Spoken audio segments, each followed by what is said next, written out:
Pushing. Might be somebody else's. I should get the agenda. This is somebody else. This is City Commission. Oh, it's okay. It's on the screen. This is. Can he sign on as, can they sign on with one of our names, even if we're signed on? So they can see. Yes. Sign on I- as a guest? does- Click on Bob or Tom or. I don't want everybody using my name. I already did, too late, No.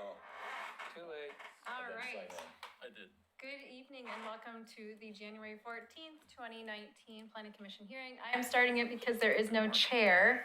And with that, we're open for the first item of business, which is the vote for Planning Commission Chair and Vice Chair. Madam Director, I want to open up with nominating Mike Mitchell as the chair of the Planning Commission. Okay. And I will second that. Okay. Any other nominations? I'm going to nominate myself. Okay. Because I've been here 6 years and I've got the knowledge and experience of this, how this works. That takes a lot. Okay. Any seconds? I'll second that nomination. Okay. All right, so the two nominees are Commissioner Mahoney and Commissioner, No, I'm sorry. Mike and. You seconded. I'm sorry, Commissioner Mitchell and Commissioner Guile. How would you like to proceed? You want to just do a simple hand, just to see where we're at, or what would you like to do? Can I say something? Sure. I have no doubt that Mike Mitchell would make an excellent chair. I know he's a lot of experience with the city, but I do think that Tom's experience on the planning commission would make him a better planning commission chair. Oh, thank you. I didn't expect that. Do you guys That's want my to reasoning. do a little spiel before you vote then, each person? Or do you want to just vote? I want to make a comment since the gentleman made a comment. I'm supporting Mr. Mitchell for the reason that he has run for public office and has garnered some public confidence by people voting for him. He's been the chair of the, what is it, Mike? Parks and Recreation, Park and Recreation. and Vice Chair of the CIC. Yeah, And I chaired a couple of right. public hearings for grievance committees of the, Now, as far as I know, that Mike has not campaigned for this position. I approached Mike and asked him if he'd be willing to accept the position if we were nominated. And he kind of looked a little reluctant to accept it because there were people on the planning commission that had served longer than he. And so he agreed, and he was enthusiastic about the opportunity to serve. I am a little taken back that anybody would campaign for this position. It's not a political position, it's a technical position. We're not policy makers. We've had the policy already adopted through the comprehensive plan and our zoning ordinances. Those are the things that we swore to uphold. And for anybody to campaign for this position, I think is a little bit beyond what the position requires. And so I'm throwing my support, and I'm not enthusiastic about having to do this because, like I say, I don't think this is a political contest between anybody. I just think a more qualified person should sit in that chair.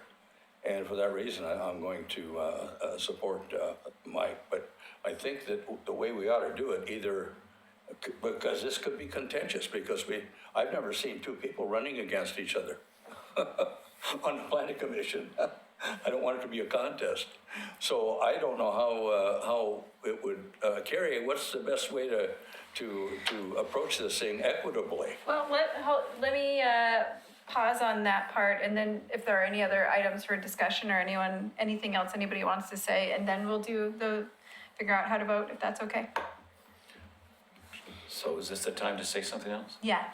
Okay, I don't know the 4 new people coming in. Oh, I know Mike. And Mike's been a great guy. I agree with what Bob's saying. And that almost right now to give a speech about yourself is almost campaigning. But the 4 individuals here, or 3, don't know that I was chair of the CIC for 3 years. That's all the neighborhood associations. So I sat on that for 3 years until I moved into this. And I know you can pick up these things fairly easy, what we're doing here. But 6 years of experience, I've got 2 years left. In 6 years, I've sat here listening to Denise and our previous chair. And you kind of get a feeling of how it's supposed to run and how you're supposed to relate to the public. He's right. It's not political. It's not, we don't make any decisions other than what code allows. But I think having been here 6 years and got the experience, it's not seniority. It's the experience of having served here 6 years with all these, well, 3 now. We're the other side. So that's a little bit about me. And I'm kind of a public person. I ask a lot of questions when I don't think the public understands things, because it's important that they go away feeling like we have listened to them and understand it, as well as those on the television. So that's a little bit about me.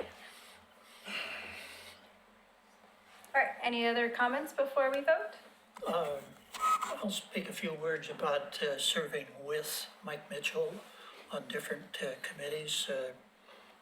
Under the CIC, he chaired that for a while on some grievance committees with me, which I was on, which, he's got the experience and the knowledge, and he's now at a career point where he has some time that he believes it's time to pay back to the city. He's been active in the city for a good long time, but some of those people, I wonder how they do it, fit it all together. Here, I think he's going to have some time in retirement that he's already chosen.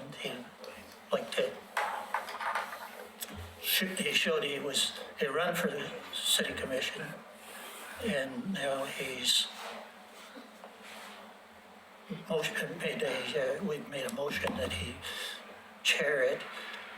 So that's my thoughts, that I've had excellent rapport and work with him on different committees. Okay. Anyone else? All right, hearing none, we're gonna do 2 votes either way. We're gonna do a vote, we're just gonna do a raise of hand for now. We will keep it, what's that? Not by a piece of paper, Richard. No. Okay. We'll just do a raise of hand, keep it simple. We're gonna do the votes based on the order in which the nominations were done. So the first one will be for Mike Mitchell for chair, and then we'll vote on Tom Guile for chair, and then we'll talk about the vice chair position after that. All right, so this first vote, raise your hand if you would support Mike Mitchell for chair of the Planning Commission for 2019. All right. And then raise your hand if you would support Tom Guile for chair of the Planning Commission for 2019. Okay. And then, Oh, me. let's wait for that. All right, so it sounds like Mike Mitchell will be the chair of the Planning Commission for the calendar year of 2019. Now let's talk about vice chair, or actually, would you like to lead the conversation on vice chair? Okay. Do that? And so our chair sits in the middle, so we may have to do a little bit of seat rearranging. You do not have assigned seats, you can always go around when you see fit.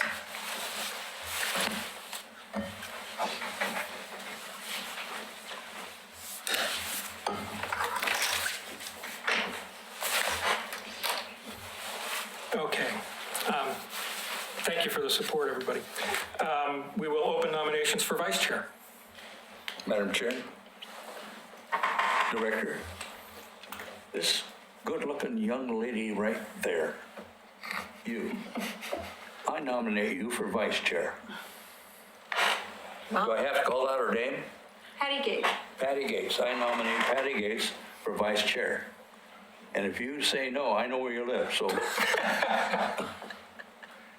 Do you accept? I accept. Are there other nominations? Or a second. Oh, excuse me.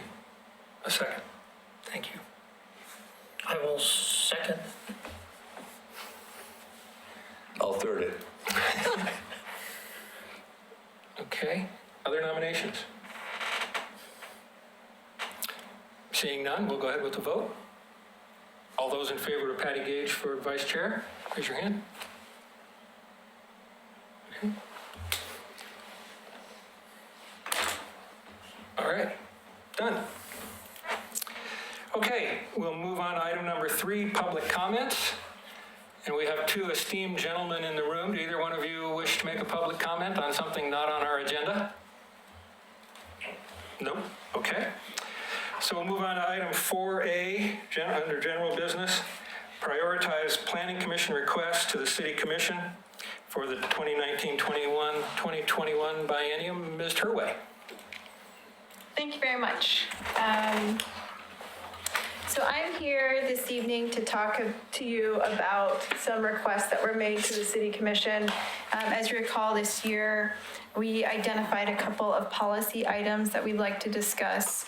And I received other requests from other departments as well. So as you can imagine, the job of a city commissioner is difficult because they might have projects that they would like to do while they're in commission.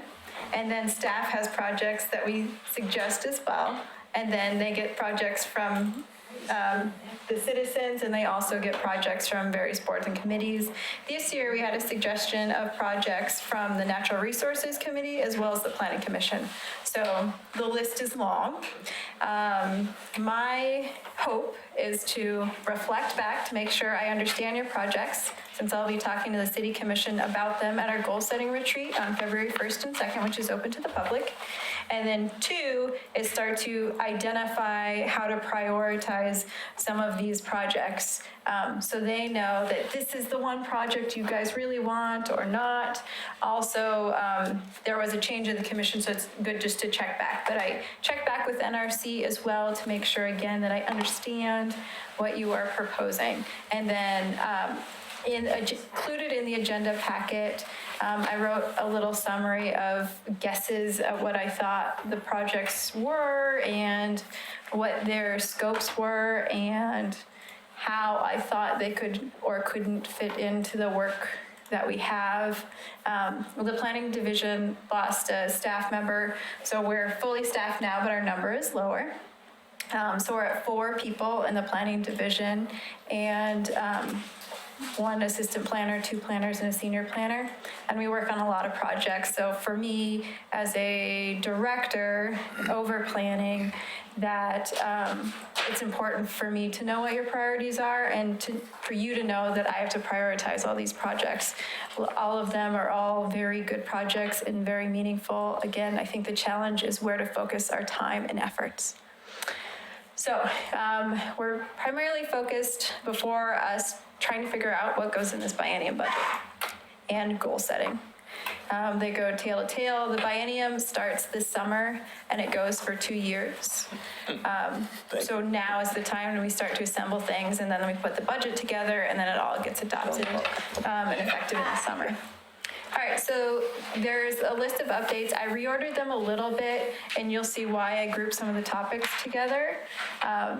The first request was regarding updating our comprehensive plan. Our comprehensive plan was updated in 2004. It is a long-term visioning for how we manage change and growth.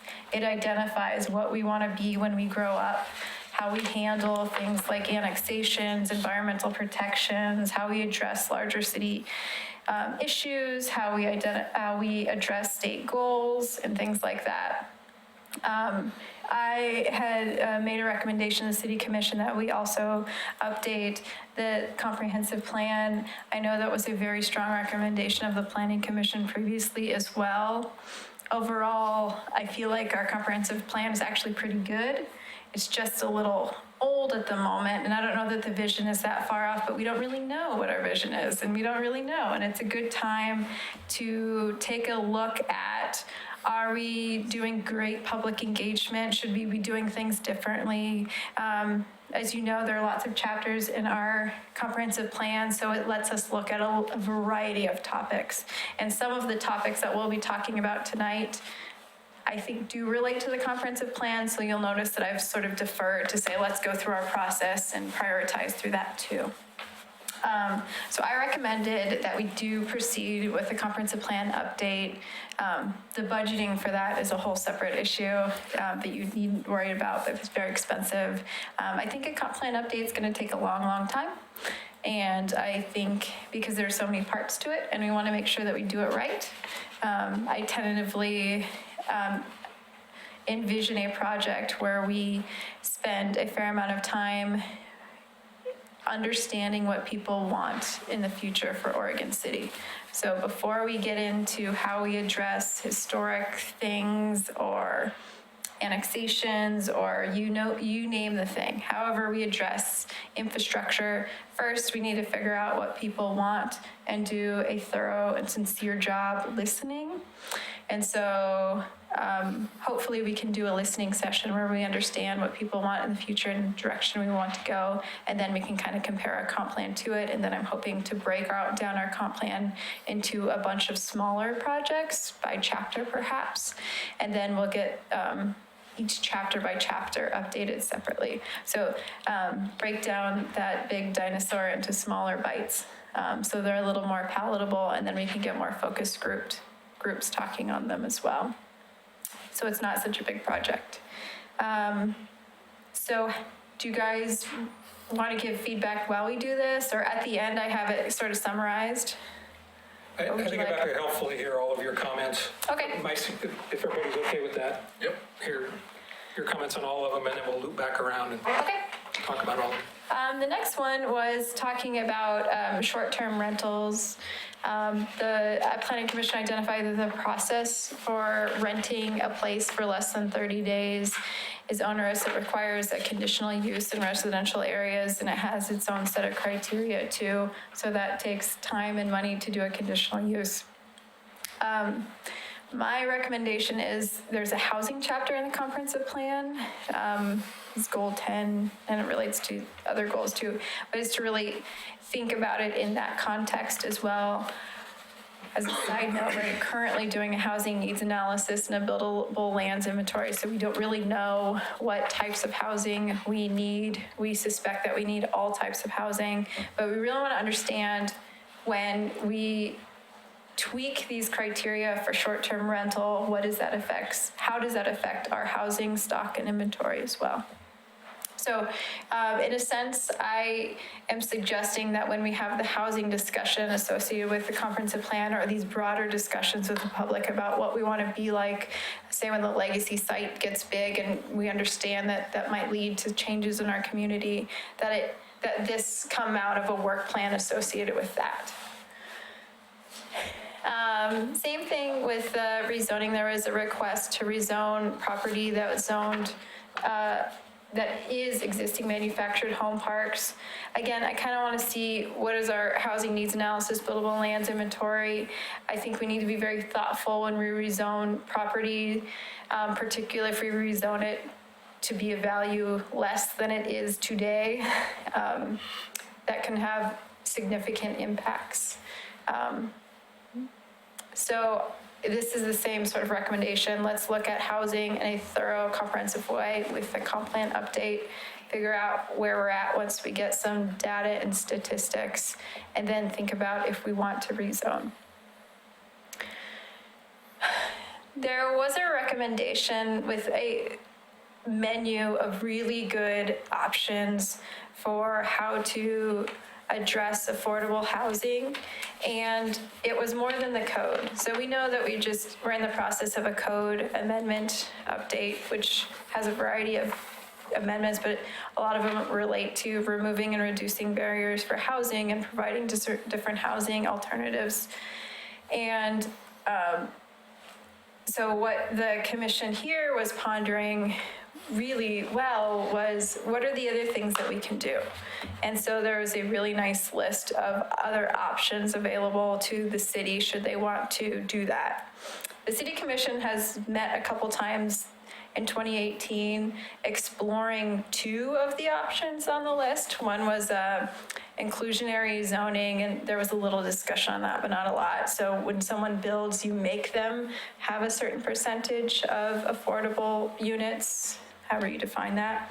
And then the other one was the construction excise tax, and that's really where we focus most of our time through a few work sessions. Construction excise tax means that when someone comes in for development, we charge a little bit more, this tax, and then They we, get really excited. yes, then we take that money and we do something with it. In this context, it was do something as it relates to additional affordable housing units, and different cities have used that in many different ways. The direction from the commission was to wait a little bit and come back in 2019 and watch how other cities implement that program. Watch really when the money comes in, how much of that money really goes towards affordable housing units, or how effective is that money. So that I suspect will come back in the goals as well for the city commission. So I think in this context, we're starting to focus a little bit. There's a strategy that they want to learn more about, so we'll do that. And then I'm suggesting that we keep the other strategies a part of that comprehensive plan update too, so that we still continue to investigate those other strategies, but we perhaps prioritize this construction excise tax with the goals. The other one, next one is prohibiting significant tree removal prior to annexation. So essentially, in order to implement that, we would propose a code amendment to Clackamas County's code to amend their tree ordinance. There's some trickiness because sometimes trees have some different special protections in some of the county zones too. But what I'm proposing is to not include this in the city commission goals and to prioritize the comprehensive plan. And then after the comprehensive plan, do a comprehensive look at trees. And not just look at annexation trees, but look at how do we regulate trees? When do we regulate trees? And are we doing that correctly? Also, there's some fees that we'll talk about. And that was a key one of what we submitted to the city, was trees. And now you're saying not to include it this year. So I'm kind of out of the discussion, because I said that was critical to me approving and giving my vote to have something about trees in there. And now you're saying you're not recommending to include it. Oh, so there is one thing that is in the code amendment package that you guys, the planning commission did include in the code amendments, and that's still there. So the code amendment package just before the city commission, we did tweak the annexation factors. So with annexations, there's factors, not criteria. So a balance of those factors is what the commission considers. The planning commission did add a factor that's, What's a factor? so it's like a criteria, but it's weighed at the discretion of the commission. And the factor is if there's been significant tree removal since an annexation application has been submitted. So that still remains in the proposed code amendments. I want to peel out that one. So there's two separate things. One is the code amendment and that how that relates to annexation, which is before the city commission right now. And then two is, this is looking at amending Clackamas County tree regulations to not allow them to cut trees before annexation. So slightly different, but they do both relate to trees, so that's right. Could we do that with an intergovernmental agreement? No, I mean, they have to change their code. If we want them to change their regulations, we're gonna have to change their code. Did Lake Oswego require Clackamas County to interrupt when they set their situation with trees? I can't remember what it's called. The look back, Yeah, yeah, we can get, I mean, did they have to go through intergovernmental to Clackamas County? And he's shaking his head, no, they didn't have to. Why would we have to? if we want Clackamas County to change their regulations regarding tree removal, we have to change the regulations regarding tree removal. But again, I mean, it's saying Lake Oswego didn't have to go through that with Clackamas County. Why would the city have to? Perhaps we can bring up Commissioner Espy to talk. Do you want to do that now or later? If you want What's your to. preference? You want to hear from Do you want to hear Mr. from? Espy He's here now? tonight, so I mean, just now or when we loop after all of them, either way. Well, let's go through all of them like we started. Is either, you gonna be here? Your pleasure, Mr. Chair. Okay, thank you. Let's go through the list and then we'll Okay. loop back. Yeah, so what I'm saying is if we want to change the code as it relates to tree removal, we should change the code as it relates to tree removal, so that's clear and open, and that it's enforceable, rather than just advisory, rather than a resolution recommending or something like that, which I believe is what, anyway, so, but you're right, Commissioner Guile, that the code amendment you made is still in there for the city commission's consideration. For their consideration. So what's the other one that was just prior to this? What's the difference between that, prohibit, significant, and the next one you just said? The code amendment proposed is tree removal during an annexation process. This recommendation would be tree removal prior to even submitting an annexation. So it would contemplate tree removal, say in the UGB at all, or however. For those new How on it's worded. the commission, there was a whole series of conversations with the previous commission, because after we had gone through and done an annexation look at, they cut down all the trees in that area before it even got to the city commission. That's why there was a big push on this. So the factor that so making tree removal a factor that you said is still in the recommendation that went to the city commission. Would that include tree removal prior to the application? No, it's during the application process, which is what happened last year. Which is what Lake Okay. Oswego does differently. Okay, so the way to protect prior to annexation would have to be something more along the lines of what Lake Oswego did, which I have to admit I'm not familiar with, and I'm glad we can get Mr. Espy to comment on that. Yeah, The issue is that the city doesn't have jurisdiction over an area until it approves an annexation. Right. So we can't prohibit property owners from doing things unless it violates that jurisdiction's code. So we have to figure out a way to get activities that are not subject to our jurisdiction, subject to our jurisdiction. The only way we could do that right now was to change the factors that we use to evaluate whether a property owner is allowed to annex. And what we came up with is, well, during that time when an application is filed, we have review authority over that annexation, right? So we can control their conduct in some respect during that period. And But so, only after the application's filed? Okay, well, we'll loop back around and get into See the that. difference, I understand. The difference is that we considered as Lake Oswego did it without going through all Okay. that. It was just, it wasn't a code, it was just to say, okay, we have an agreement with the developers, because anybody in the city can cut down all the trees they want, then all of a sudden apply for annexation. And that changes the whole picture again, or during the process. and that's why I'm recommending that it be wrapped into a larger comprehensive tree discussion, because a lot of these properties, once they are annexed into the city, can cut all their trees anyway. So we only that's the regulate. other point that is important to this discussion is right now, there's no prohibition in the city. We only regulate tree removals in certain cases and not others, and so it That's depends. the irony of this whole thing. They can get annexed into the city and still cut the trees. A lot of properties can, yeah. Right. Now, if somebody showed no signs that they wanted to annex into the city, got the approval from Clackamas County, or maybe don't even need it to cut all their trees down, could the next day they apply for annexation? Under the proposed code amendment, yes. So as long as they don't state intention, they can still cut all their trees down, as long as they don't have anything in the process. It seems pretty easy to bypass. Yep, and after you annex, you can also cut them all down. I mean, But depending. then you need more Two. approval and, nope. No, not always, only for some properties. The circumstances that would prevent a property owner from cutting trees down, would that be NROD and anything else? Yeah, I like starting with the acronyms, I love it. Love it, It love it. affects me personally, so that's why. Yes, Yeah. no. We regulate tree removals for commercial properties, so things that aren't single family or duplexes. Properties that are zoned that way and then used that way.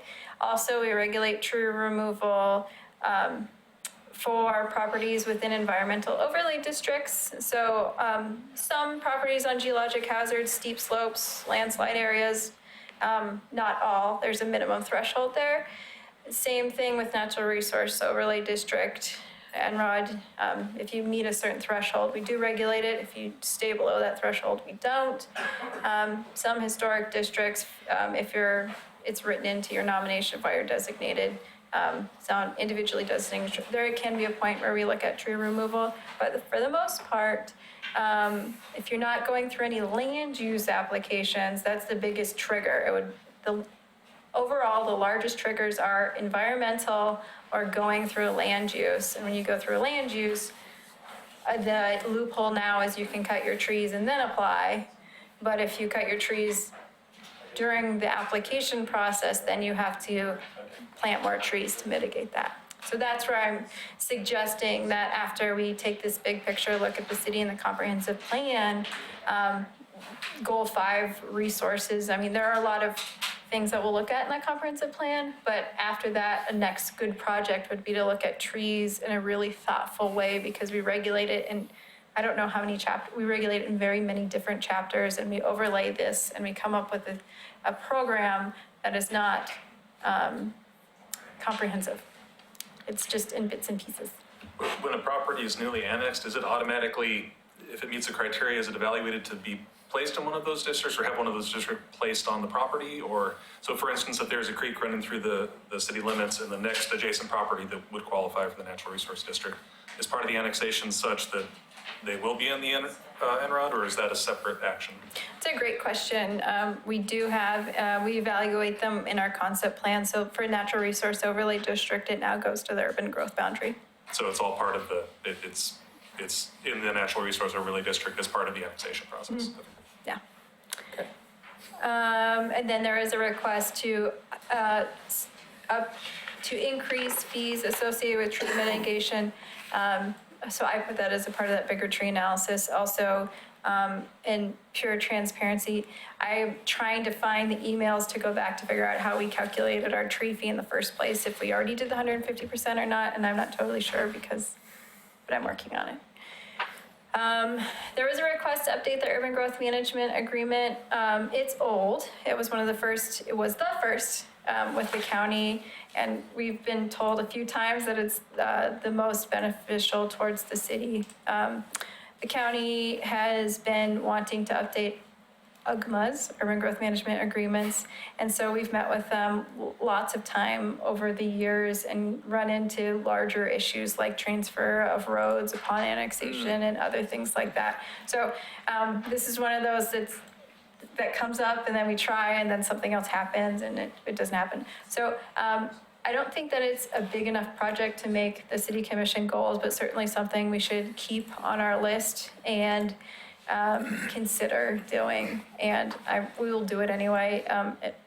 It'll probably happen with Public Works as well, because a lot of the ramifications of the UGMA have to do with Public Works and things like road transfers and stuff like that, and utilities. And Is Metro involved in that?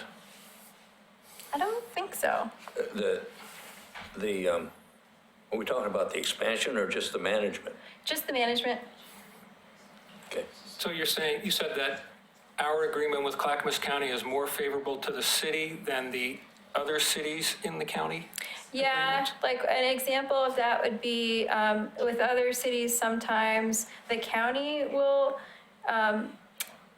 oppose annexations into the city, and in ours, they can't oppose it. It's up to the city if you want to annex it or not.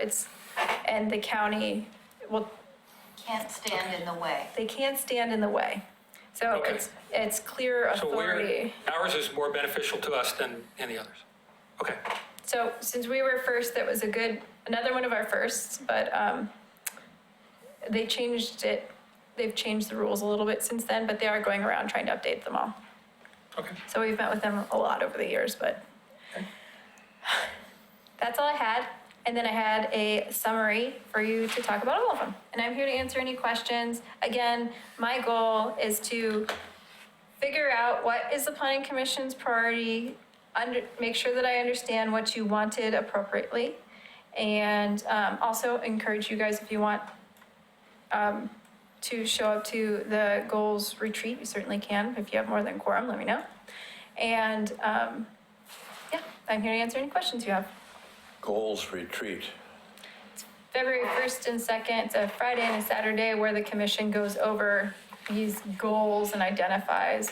On Saturday at the end of the day, I think this is on the agenda to talk about what to do about the natural resource and the planning commission requests.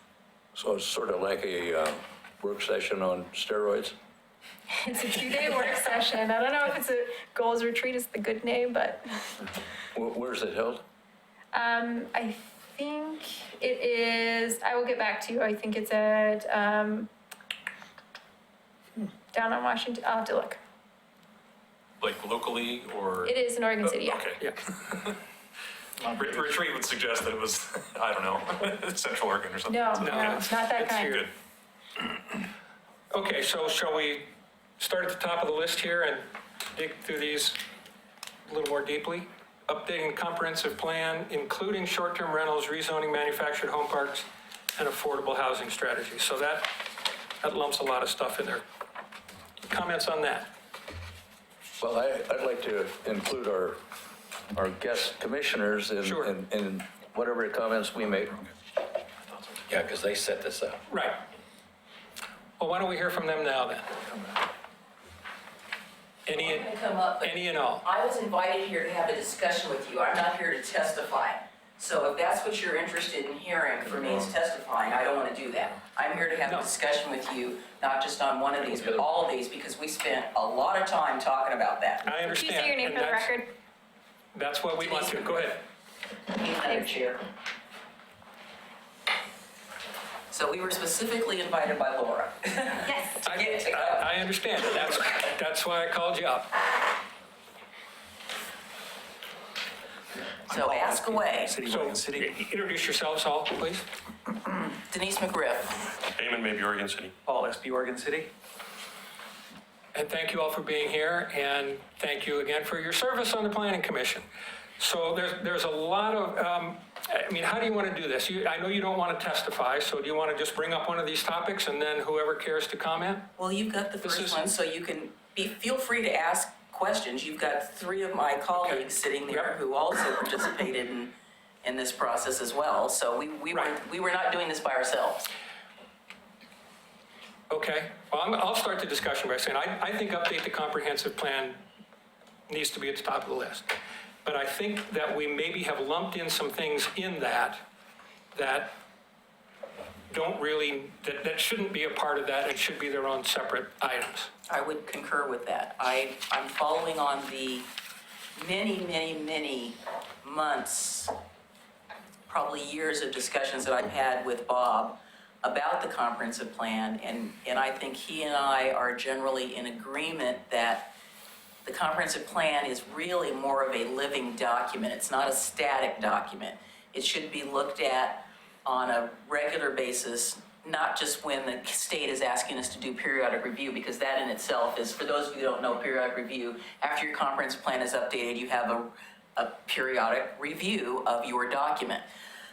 But I think in terms of communities that are what I call the betwixt and between communities like Oregon City, there are things that come up that nobody would have anticipated 10 years ago, 5 years ago, 20 years ago, that we probably need to take maybe not a cursory look, and not a, Bob, what, you used a term so eloquently when we were talking about how to take a look at this, check it against sort of a, is this still current, is this still current? And if it is, just change the parts that need to be changed, as opposed to, I think you described it as blowing up the whole thing. I mean, I'm using some of Bob's language here, but I think that there are parts, and so I would agree with the fact that when we talked about updating the comprehensive plan, it was taking a look at it, seeing if it still meets the needs of this community. I think asking the community is obviously critical, because the community is different than what it was when the comprehensive plan was adopted and readopted and readopted. Those things that are in there need to be looked at, but they are really topics of their own. I know that in my neighborhood, there has been quite a discussion about short-term rentals, and people, there's sort of a mixed bag.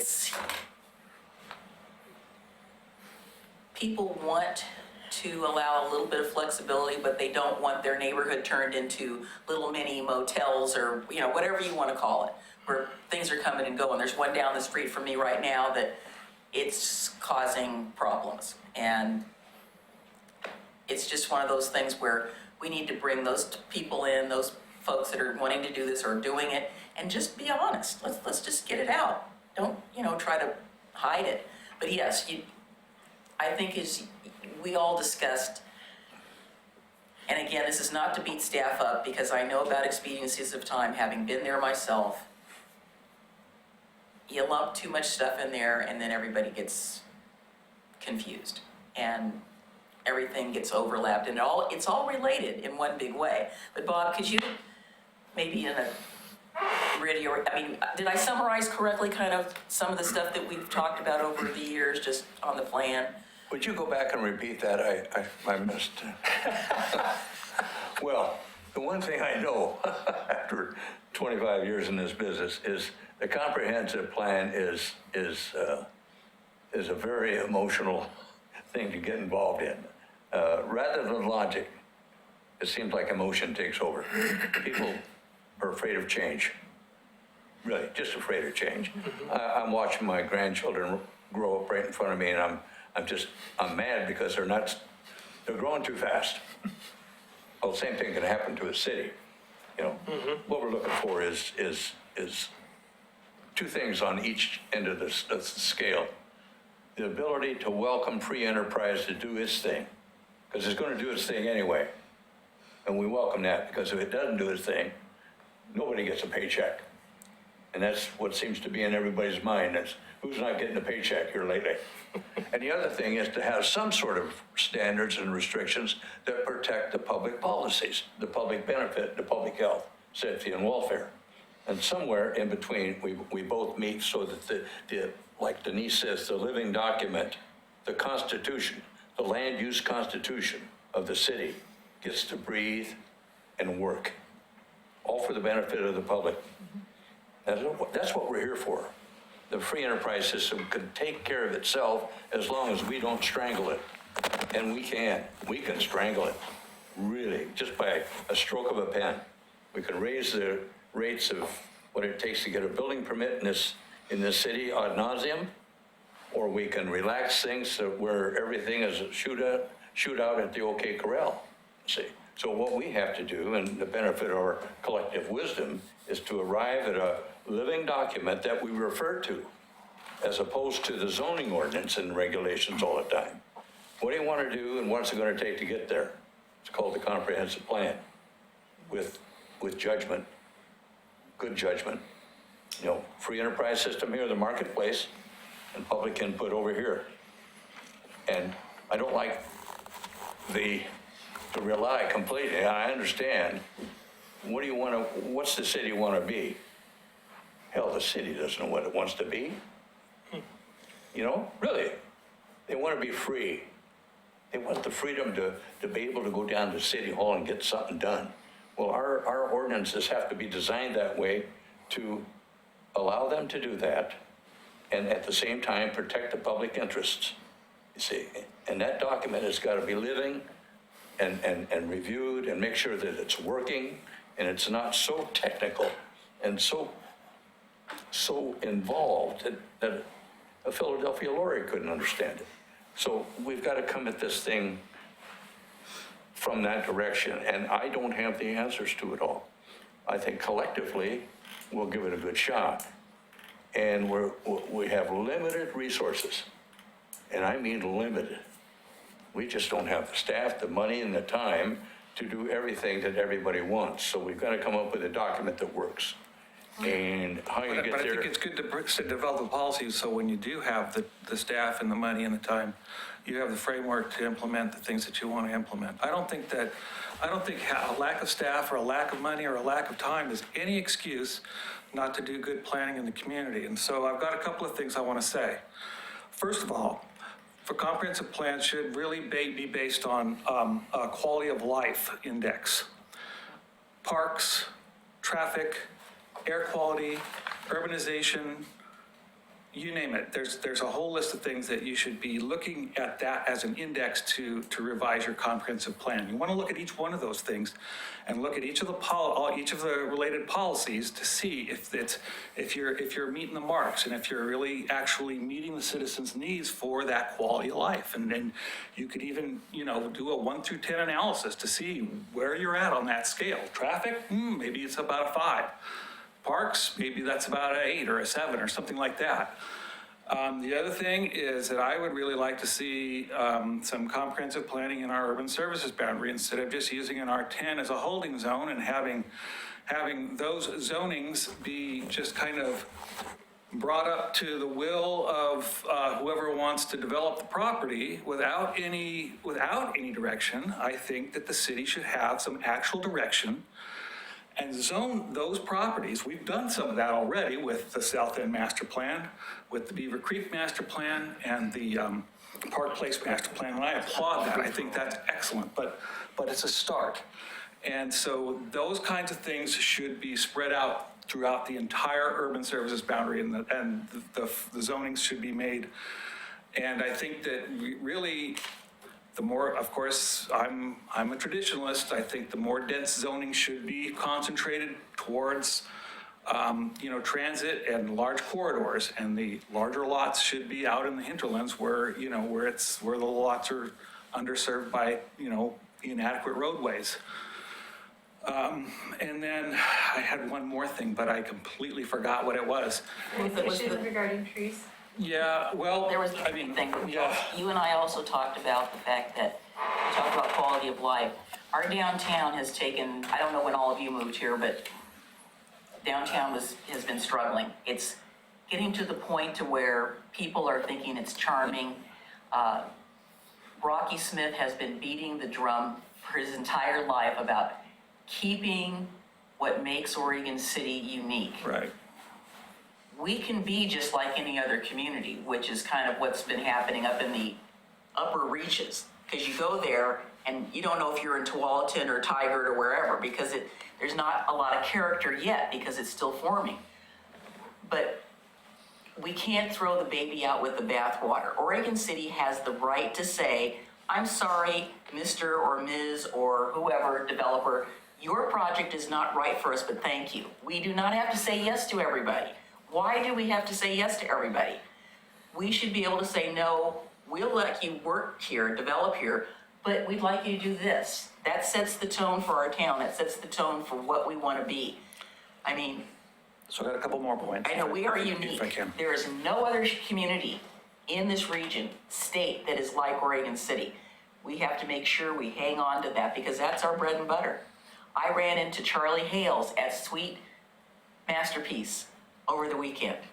So if you don't know who he is, former mayor of the city of Portland. He was very impressed. He was there with another friend of mine from Oregon City that we didn't know. We all knew each other. And that's high praise because he'd never really been here before. And that starts with the comprehensive. We've had lots of people say Yes. the same thing. Just focus on the urbanization policy. I've looked through some of those goals and policies, and I think that needs to be beefed up. We need to look at other comprehensive plans, and because we're going to be doing a lot of annexations, and I think that there's going to be a lot of large property annexations in the future, in addition to Park Place. And I think that we want to make sure that when those properties come in, that of course the facilities are adequate, but then we also want to make sure that we have a good set of policies so that we have control over what happens on those, so that we do have a good quality of life. And then finally, there were some questions about I think that there does need to be some natural resource work in the comp plan as well. Anywhere from park acquisition all the way through to, maybe some kind of a tree code. I know that some communities have a much more robust program than maybe Oregon City would be able to have an appetite for, but again, that could be changing, opinions could be changing about that as well. And so there was a question about the resolution that Lake Oswego works with on the annexations, and that is indeed a resolution, not an ordinance. It's not a binding ordinance or not a binding document, but what we use annexation as a stick or a carrot. So if they keep the trees on the property, they can annex. If they remove them, then they have a 3-year waiting period before, and then they are required, there's a very specific set of requirements to do mitigation, and they have a 3-year waiting period for which that mitigation has to occur.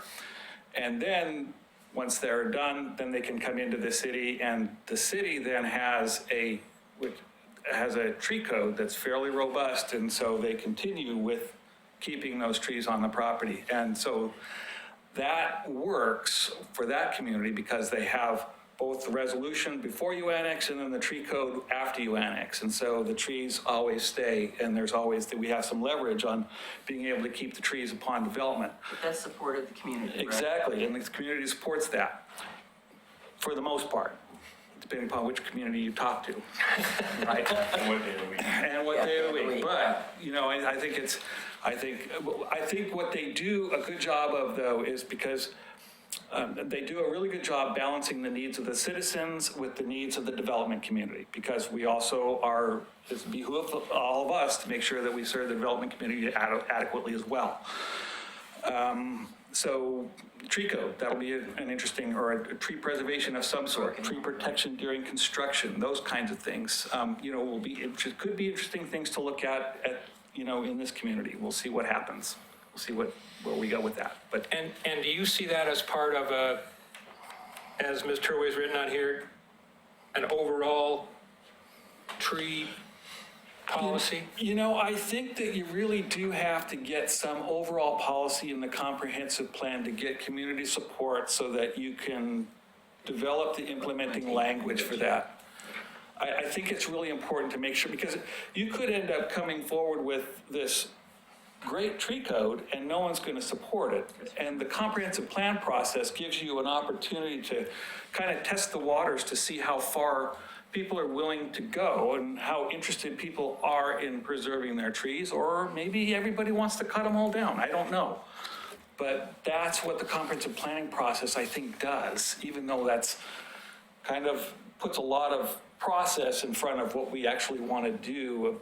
Ultimately, I think it gives us a little bit more of a basis for how to get that all done. So in other words, when we have when we come forward with the implementing code language for a tree code, if we ever do it, then we can look back at the comprehensive plan and say, look, we have goals, we have goal 1 and 2, policy 3, 4, and 5 to support, this tree code that we're moving forward with. You guys wanted this, so this is what we're doing. This is the form that it's coming in now in terms of implementation. So anyway, yeah, that's.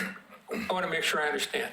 So Lake Oswego has a resolution in place that you can't file for annexation if you have cleared or cut trees 3 years prior to the application. It was in response to a lot of people clear cutting a lot of really nice tree canopy in certain areas. Okay. And then expecting to annex in.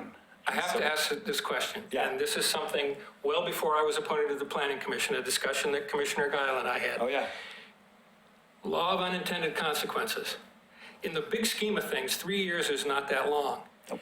So couldn't you end up with a situation where the trees get cut down even earlier?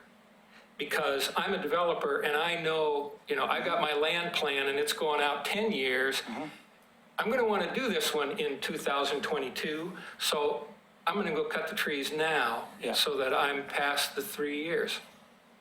Has that happened, and is that not a concern? Because I understand completely what Commissioner Guile is trying to get at. I understand it. I just don't want to see something happen where we end up with a worse And to be painfully honest with you, we haven't really implemented that resolution very many times. I've done it a few times, and it's worked. And we've had situations, Mike, where it's been more than 3 years. They've cut them down 5 years before they submit an application for development or an annexation and then development. And what happens is when they cut the trees down, we go out and flag it. And we put it in our database, and the date, the time, we let the property owner know, hey, you cut all these trees down. We try to take as many pictures as we can. If they let us on the property, that's great. Sometimes they don't, and then we'll just take them from the property line to try to count as many trees as we possibly can, get an estimate, and then require them to mitigate once they come in, even if it's beyond the 3-year period, because the 3-year period is really just a waiting period from when they start. And so theoretically, we can catch them anytime if we feel that the site has a tree canopy that's valuable and worth saving. And at least 3 years, even a year, 3 years, 5 years, at least it gives people who live in that area a chance to move away if they don't like the fact that the trouble, canopy's going away. but the only caveat is that the trouble with Oregon City is if the Oregon City were to implement a policy like this, there isn't a tree code on the other side of the annexation to back it up. So you're gonna save the trees, as somebody mentioned here earlier. You're gonna save the trees, prior to the annexation, and then they're going to annex in. There's going to be no tree code, and they can just cut them down, after they submit their before or after they submit their development application. And so, all that effort that you went through, and it is quite a bit of staff effort to go out on the site, document all the trees, have an arborist take a look if need be, and then develop a mitigation plan for all the trees that have been cut. And then a monitoring plan for all the trees that have been cut. So you're not only telling them where to plant them, how many to plant, what kind of trees to plant, then you're also having to monitor that, through that 3-year process, and that can be very time consuming if you have a few of those going at one time. Interestingly enough, Paul, Yeah. the Park Place one happened, they started cutting the trees even though it had been approved by the planning commission before it even got to the city commission. There was a short window on there, and they just started cutting everything.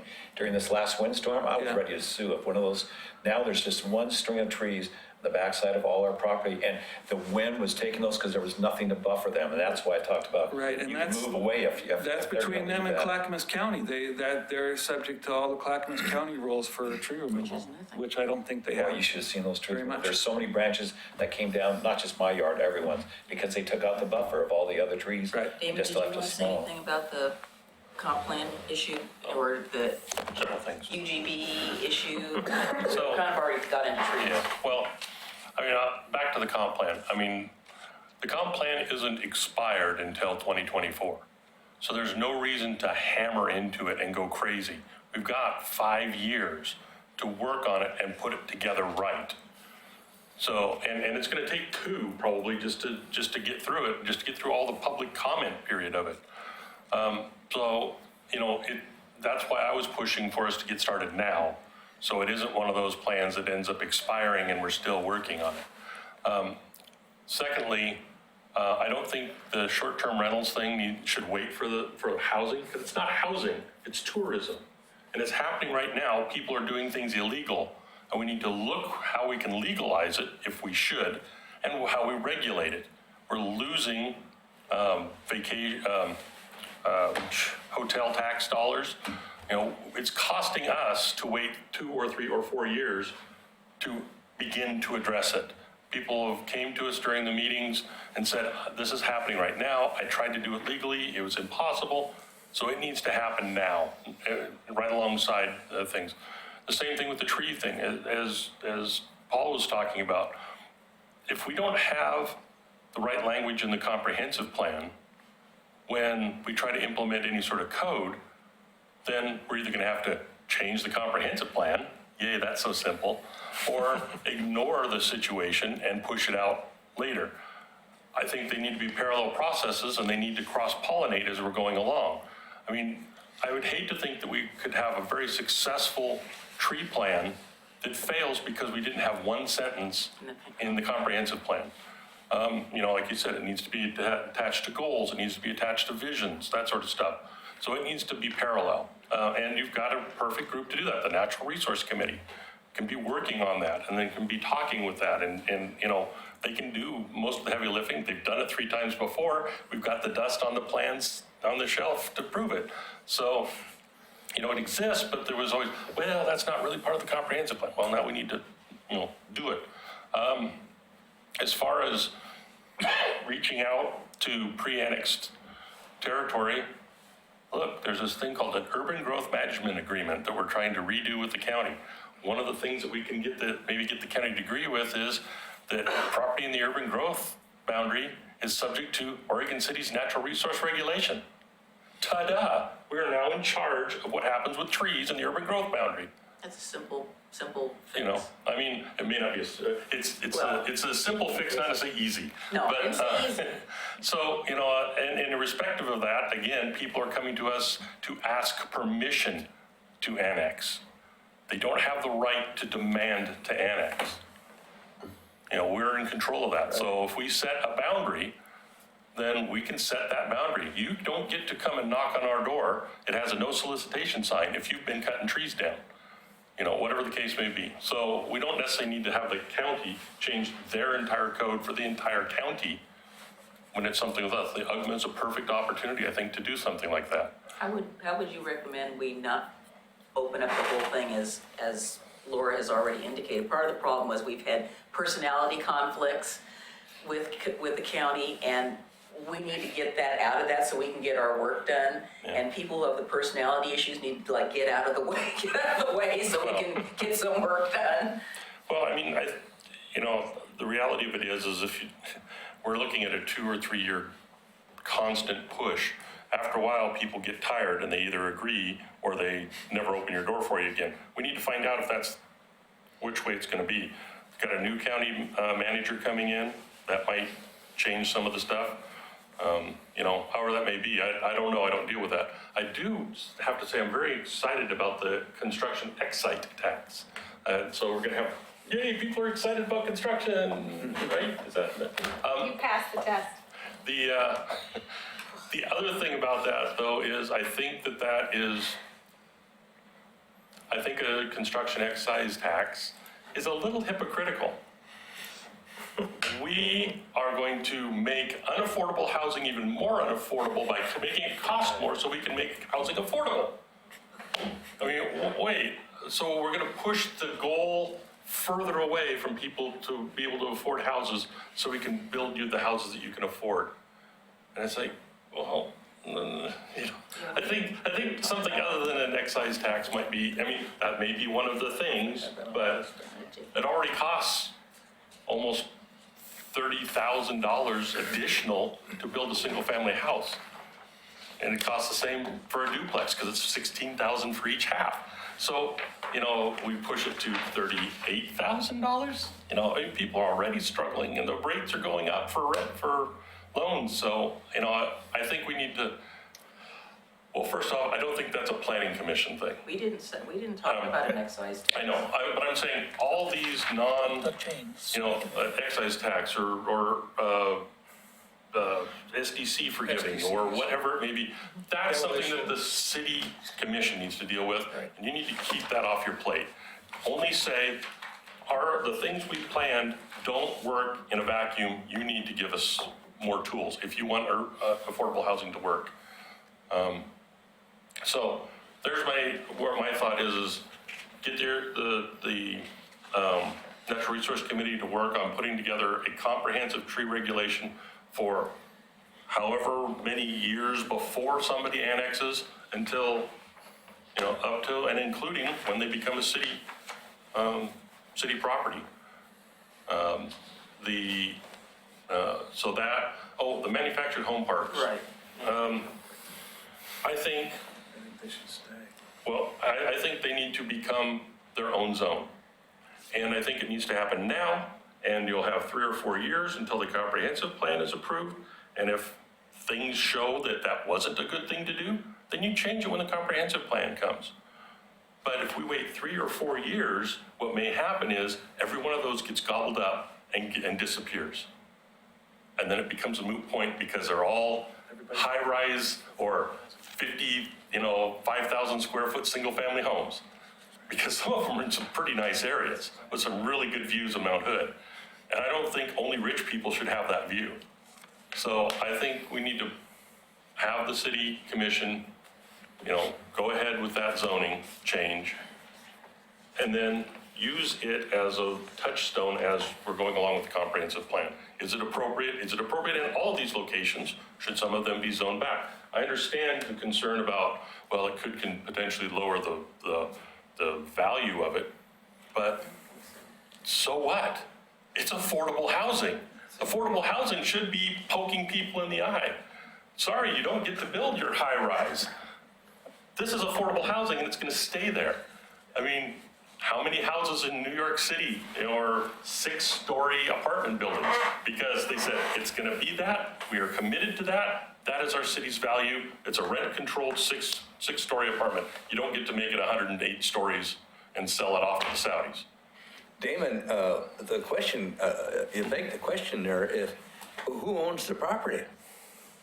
Is it, you're talking subsidized housing through the ownership of the property by the public? No, I'm just saying that that manufactured homes are a unique lifestyle. I understand. And should be preserved.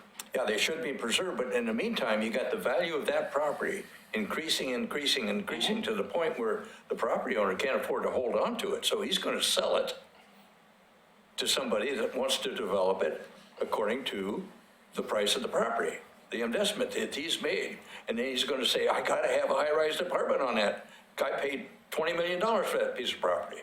So, How do you balance that out? It's simple. For one thing, the property owner is paying the property taxes, which is the only value that he's being paid, that he has to pay out on. No, he's paying much more than that. You're the property owner. Okay. I come to you and I say, Damon, right now, that property is being taxed, yada, yada, yada. I'm gonna give you $10 million for that piece of property, cash on the bill right now. What's your answer? And you're 65 years old. Depends on what I have. No, for- bull, Sure. you're gonna say, hey, show me the money. I might want my kids, I might live there. I might not want to move Well, because let's be I've realistic. been there for 35 Let's be years. realistic, Damon. You know as well as I do, the price of the property dictates the use of the property. Right. Okay, well, what I'm saying is this piece of property where we had it zoned for, Or 3.5. whatever. No, we had it zoned for, mobile homes or manufactured homes. That's what we had it zoned for. The buyer, he said, no, I didn't buy it for that type of use. but Bob, if that's not allowed, then why would they be buying it for $10 gajillion? I mean, what we're trying to get at is, we're trying to suggest that we need to take a step to help preserve affordable housing. If somebody wants to offer somebody else a gajillion dollars for a piece of property that may or may not be valid, we don't have any control over that. But that doesn't mean that they get to come in and say, we're taking this affordable housing off the market so I can build something else. If those other uses aren't allowed in this new That's manufactured exactly housing what I'm zone. saying, Denise. That's exactly what I'm saying. It happens every day. But see, that's spot zoning. Yeah, we don't want to do To have a that. piece of property, have a certain zone, and then Yeah. have somebody hand them $10 million if they change it to R0. Or whatever it is. Or whatever it is, multifamily. We do it all the time. That's spot We zoning. don't do it all the time. We do not do spot zoning. We're You do talking it by the about, value of the property. we're talking about taking a housing type that is in short supply in Oregon City and saying that we think it should have its own zoning district with allowed uses, because some of the manufactured housing areas like Claremont, you could add some additional housing to it, some additional manufactured housing. And that's not spot zoning? No, because it's already already zoned zoned. that way. That's not, spot zoning is taking something that isn't allowed in the zone and saying, I want to do that now. Well, and the other thing to Don't we get do that all the directed, time? No, we do So not. when we change R8 No, to that is not, R6? no, that is not spot zoning. and it's also within the same zoning It's within the same designation. but- category. Okay, so But it's to still directly low address density Yeah, that's not residential. spot zoning. To directly address Bob, we do exactly what you're saying all the time. Somebody comes in and says, I want to buy this piece of property for $10 million, and I'm going to build a single-family residence house there. And we say, no, it's in the downtown district. You don't get to tear down the Masonic Hall and put up your single-family house. The community has said, this has a value as it is. Thou shalt not change it. You're taking that argument to the extreme. Now, That's right. That's not going to happen, Damon. Yeah. A person is not going to come into that zone and just say, I'm going to build a single-family home on that. That's ridiculous. I wouldn't as a developer. But it doesn't matter. The argument is exactly the same. You're saying we cannot carve out this area and say it's only manufactured homes because somebody might want to make a subdivision there. Well, you know what? We're saying make it manufactured home and say, sorry, subdivision developer, go find another piece of property. Just like we would tell somebody who wants to build a 6-story building, a department building in downtown. Until a because it's too developer high. comes in before this planning commission and we deny him, it's appealed to the city commission Yeah, and they overturn the planning commission. well, then it's on the city commission. But if it's what the comprehensive plan says, if it's what the zoning I think somebody's missing the point of what we were getting at. Yeah, can we zoom out for a second? Sure. What we're trying to decide is, we want to refer this to the city commission. We're not telling the city It's already been commission referred, but- what to. Yeah. Our point in this whole exercise is to reemphasize Right. what you folks already did. Yes. We're not telling the city commission what to do with manufactured home parks. We want to tell them, we think you need to look at this because it's critical for affordable housing. Right, that's the Yeah. whole point. Right, okay, That's it in a nutshell, that's Yes. it. okay. Yeah. All right. So, and the element of that is I don't think it should wait until the comprehensive plan is done. It needs to be, Understood. But Understood. that, Vern? I think Right that now. what we should get here today, because we don't get to deal with the dollars and cents and No, who we wants don't to wanna do deal with it. all of that. We came up with the planning commission wish list or whatever you want to call it. And we had 5 or 6 pages or 6 general categories. And we're here tonight, I think, to prioritize all of those values and put them, swap them from category to category. Some things belong up here and some things belong down there. But I think we've got before us 3 categories that we're going to bring them all to. Things that we're going to proceed with in the 2019-2021 biennium. And then there's some that are outside the city commission goals. So that one doesn't have a real rosy prospect of going forward. And Well, consider- staff will work on, or continue to work on yeah, it. it will work on it and fit it in when we can, but I think the city commission may have said, there's some limitations on this wish list. They didn't say they're bad decisions or There's bad always a requests. They say, we can't afford them for That's staff me time. saying that. And you're saying that, well, We haven't talked to them yet. Okay. You know, that's what the goals were trying to be but for. the city commission must have given you some feedback or something that said, hey, the list is a little long. Not yet. And Nope, we haven't seen it. what we should be looking at is what are the key items we want? And it looks like most of them are in this proceed with request in the 2019, 2020, 21 biennium. And so we got some benefits out of this long list, but I don't think we can sit here and change it tonight to say, let's do some more adding and subtracting. It's a pretty attractive list. Most of it is in what we're gonna do, and the rest are, yeah, we can probably put them into a urban growth management agreement when and if that happens and be aware of it, but we can't put the ink on the paper yet today. So for the discussion we've had tonight from them as well as what we've had here, I still say consideration in a future biennium. So in other words, in the next 2 years, am I wasting my time on this planning commission because we're not going to look at it until 21, 22? Because it's consideration in a future biennium, and these are 2019 and 2021. It's a laundry list. Yeah, They can, okay, they let's- can choose from column A, column B, and column C, Well, you like know you they do on won't a on Chinese trees. menu.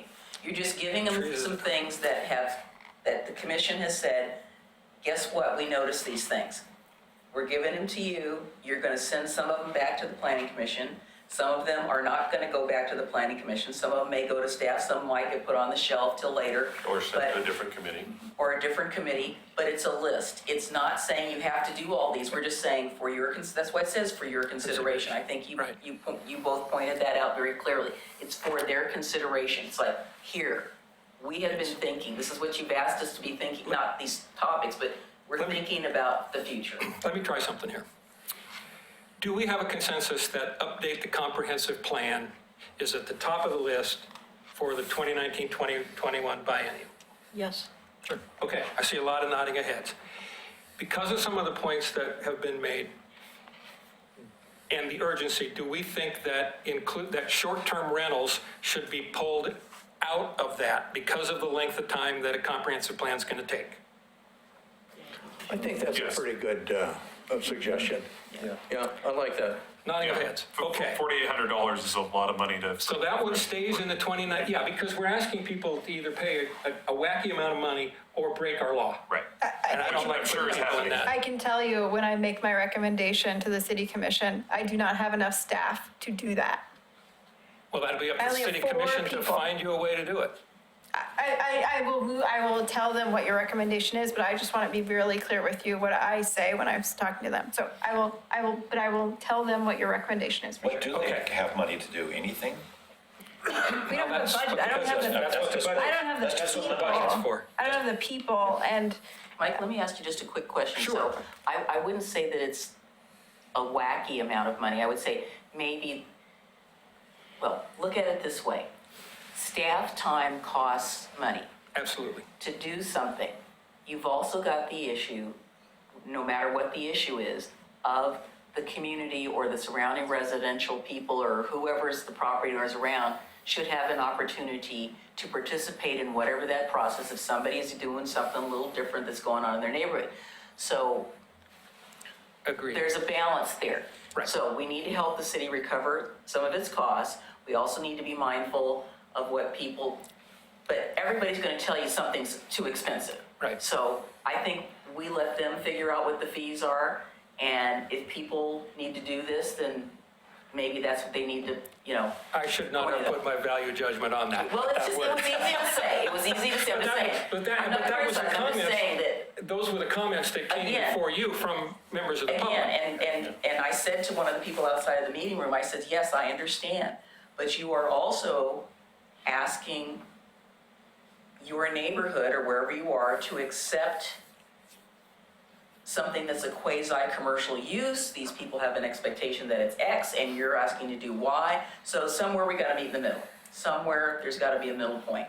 But back to what Mike was saying, yes, Jay, we agree, Yeah. you should pull it out. and Yeah, pull it have out. be a Okay, so separate so question. nodding of heads on that. So I keep saying, So I keep saying on these, what is their money for? If we can't do that, which is first on that rezoning, manufacturing, what do we And have I money guess, for? I guess my answer would be the city commission It's gonna determine. is going to determine, and they are going to prioritize and find the money. We can't make them do this. We can tell them what we think is important based on what all We're of also you an advisory heard. committee to them, I and we understand, know and that's what why we hear.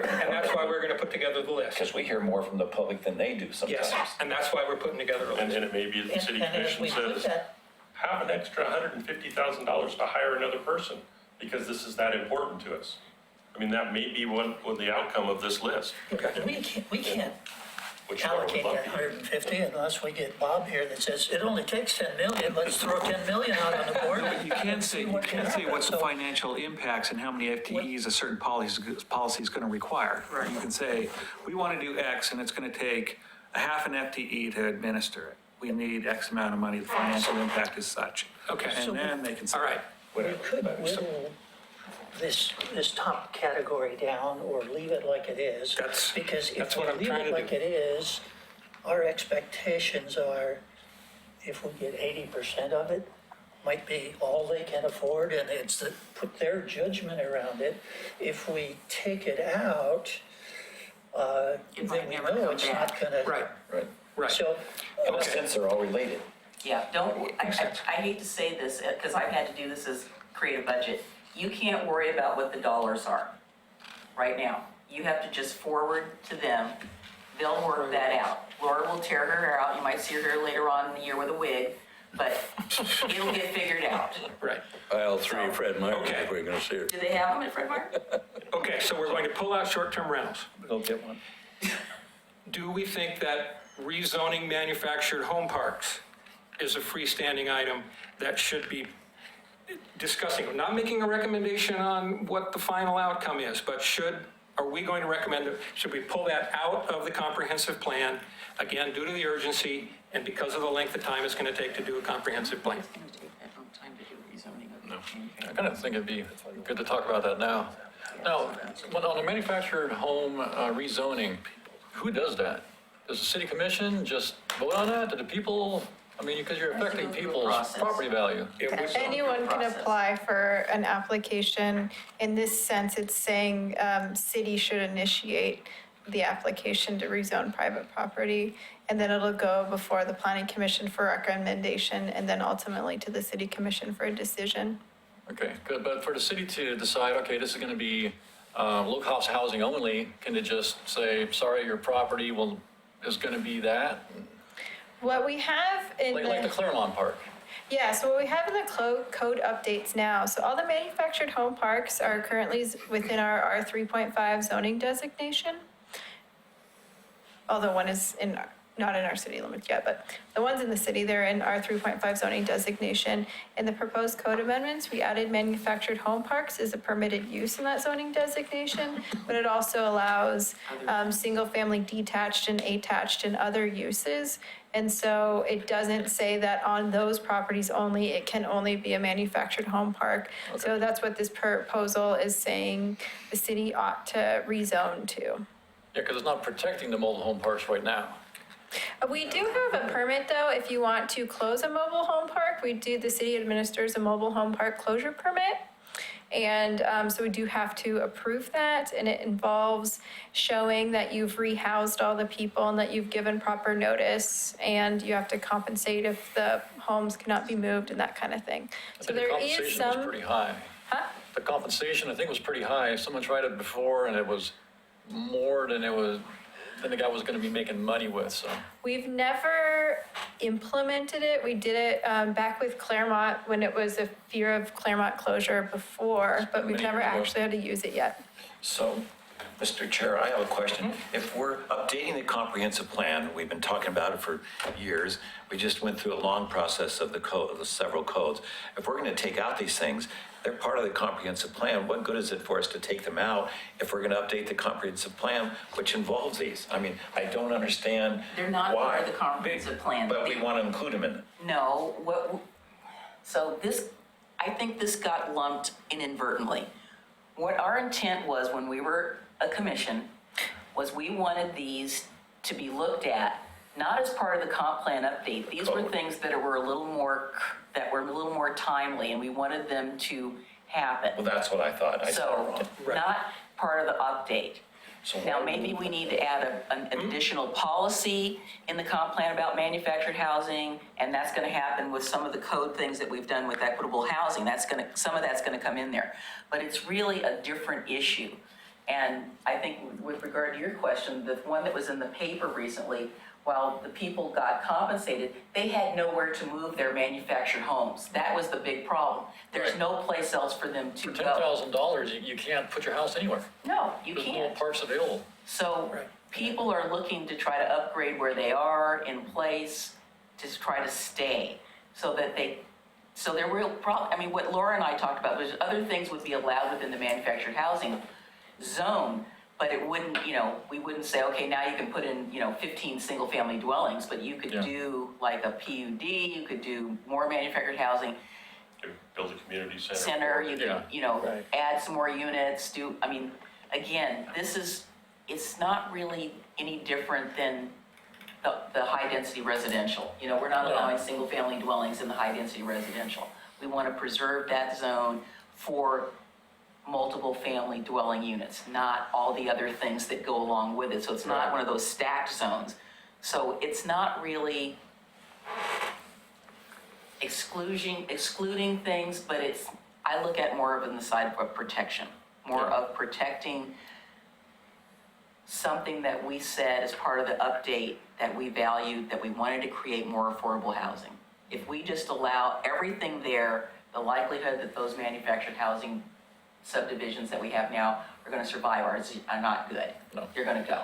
Right. And then we've displaced, So, Did your question Lots get of answered? people. no, so Denise, we lump this in somehow. we did not, Can I- we did not. But I'm saying, why take it out? Is it gonna be discussed by us? 'Cause We're it's talking pressing? about Nothing. taking it out to deal with Unlump it, we're separate, unlumping it. unlumping. I know that's not a word. Technical. We're It is putting a it as a technical separate term. item. We're delumping. We're delumping it because this of the. line here. From update the comprehensive plan. We think they deserve to be in the 2019 biennium, but as standalone items because they can't Okay, wait that I for the can accept. comprehensive code. Yeah, that's what we're talking about all the time, Tom. If you No. take it out of there, where are you gonna put it? Right, That was Are you kind of gonna my put it question. someplace Right underneath? underneath, yes, Okay, right under, all right, that's it's fine. still in 2019 to 2021.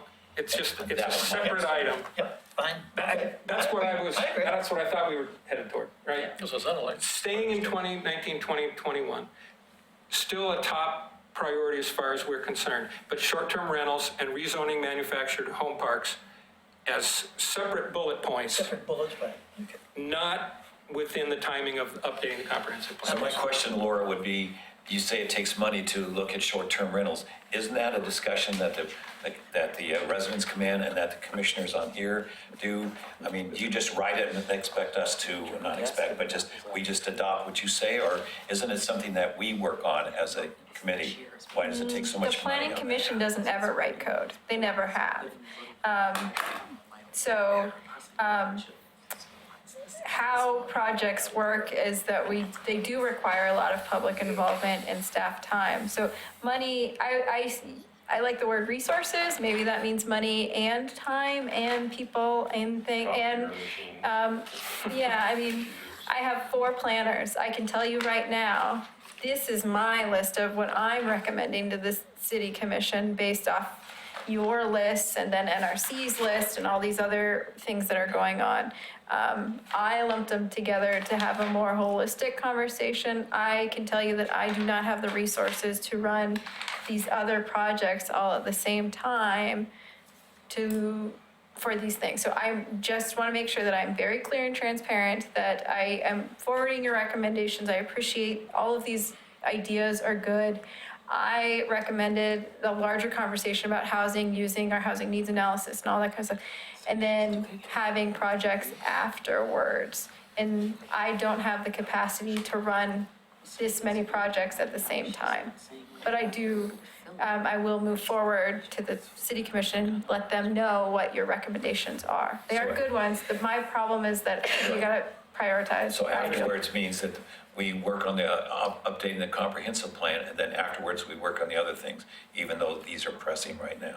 Well, there may be things, right? I mean, in the comprehensive plan, there's the land use chapter, so we may amend the comprehensive plan map if that's what the community wants to do, and that may include rezoning if that's what the community wants to do. So I don't think that it means that it has to be after. If it's a bigger project, it may end up being separate after. Well, like Paul has said, and I agree with you, Paul, I think it's appropriate, that one of the things I've always thought was missing in comprehensive plans wasn't the mapping. I mean, you had mapping coming out your ears. It's the goals. What are we trying to achieve? And write those down. These are the values of the community. And then Paul goes on to say livability, but he categorized it, air quality, water quality. Let's eliminate landslides, all right? Let's get rid of those. No more apartments down the gully, all right? All right, that's out of there. But then you articulate those things. You don't ask somebody to interpret a zoning map that NASA couldn't interpret. So you say, oh, what are we trying to express here, other than just doing it through mapping? Okay.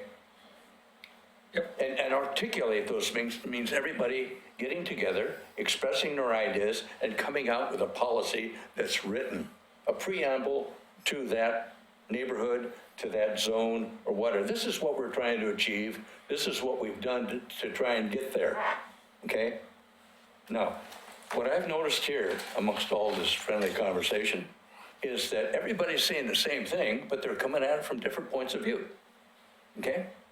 So what we got to do is we got to get an interpreter, and that's usually Laura, okay, and her staff, to wade through, and Carrie, to wade through this and come up with an ordinance or some sort of language that they bring back to us, and it's the preamble to the zone or preamble to the policy that we're trying to achieve, and we recommend it to the commission. Now, as I understand, it's not quasi judicial because it's legislative, right?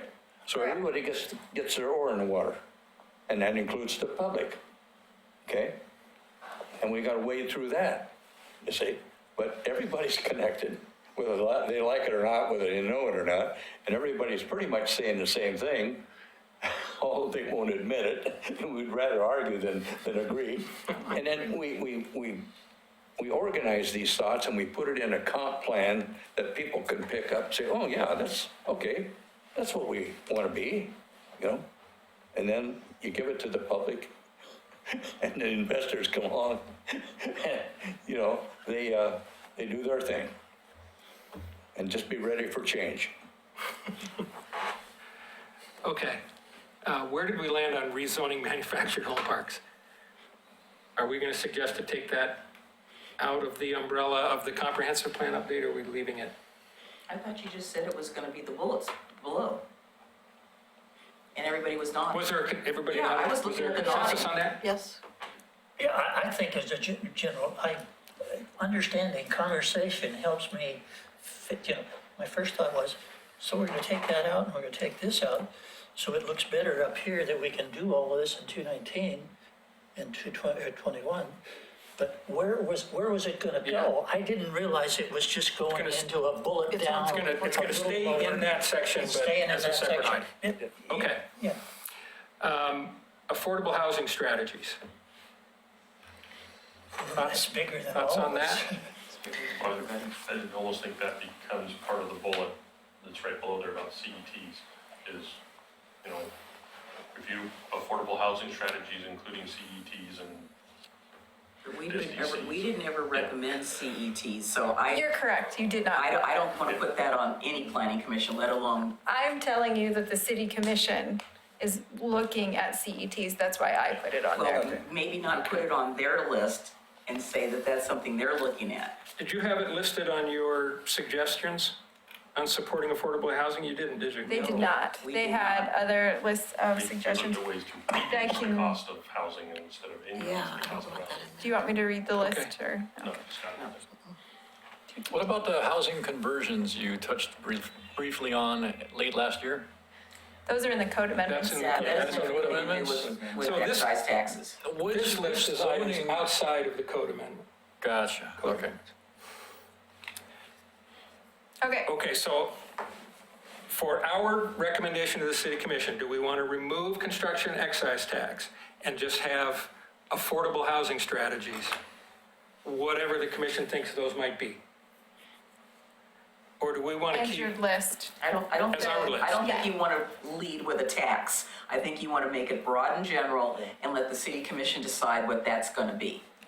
Leave some, it's probably good, leave some interpretation there. Yeah. Right. We're not, we can't get that dart in the middle of the dartboard every time. If we can get it close, then it's their job to put the dollars and resources Right. around it to say, yeah, this will work, or no, it won't work. Can you see the public? So we- Just recommend so- more taxes. Then we. Do we have a consensus to take that specific recommendation off of our list of recommendations to the commission? It just goes lower. Which one are we talking about? Yeah, it's, Construction excise tax. Yes. it's not really on your list anyway, I would just put it on there because it was on the city commission's list. Or Okay, some- To show, But it's not on if our- it is an so affordable it's not housing on our list. strategy, That's right. yeah, Okay, sorry. it's not Great. on our list, right? okay, so it's not on our list. Okay, next section, outside of city commission goals, update urban growth management agreement. Now, does that have a time frame on it that you're recommending? No, it's a departmental goal, I don't think it rises to a city commission, goal. And it's an ongoing process right now anyway, right? Is it? we have conversations there every now and again. I wouldn't say we were dating at the moment, no. I mean, they intend to get around to all the cities in the county to update it, and we've had conversations, it got delayed, which are the easier ones. So this agreement is with the county? I wouldn't say that there are disagreements, there's just work that needs to be done and things that need to be worked out. Refresh my understanding of the urban growth management agreement. How to get started and who to get started with, and what is it? It's between the city and the county, and it identifies how to manage areas within the urban growth boundary, but outside city limits. And ours talks about, so you think of things like who serves them, are there any agreements not to develop? Does it have any What happens to reference annexation? to annexation? It does have reference to It that? does. Could that be, could tree management be included into that? Only if they implement their own code language. Depending on what the terms are, it could. It depends what you want to do. Well, I mean, Tom's brought that up, and I agree that we've got to get on with this thing about the control of the environment in terms of. But I think we need, I mean, the substance of the urban growth management agreement isn't really the discussion for today. The question is whether you want to prioritize it for evaluation. There are pros and cons to reevaluating it. And it's not just about trees. You give up some things if you renegotiate it. Potentially. You potentially gain some things too, but it's a bigger conversation than this. Could that be included in the update of the comp plan? No. Why not? It's a discrete Different project. animal. It's a different animal. Isn't urban growth guided by Metro, not county? Or county probably has N in it, but The isn't county Metro? administers the urban growth boundary. Say it again. The county administers the urban growth But boundary. Metro the sets it, and we have an agreement with Yeah, Metro. I county. said county. I mean Metro. But that's all they do. Okay, so- Can I do- I think that you've got. Can I take 2 seconds and Yes. explain why we Please had do. this on here? Please do. The reason that we had it on here is we wanted to not necessarily open the whole kit and caboodle to everything, but that the discussions about updating it need to begin in earnest, not just every now and again, but really make a concerted effort. I've talked to 2 of the commissioners about the fact that it needs to be looked at, and there needs to be some sort of a time frame set to open it up, maybe not everything, but the parts that need to be opened up and look at it.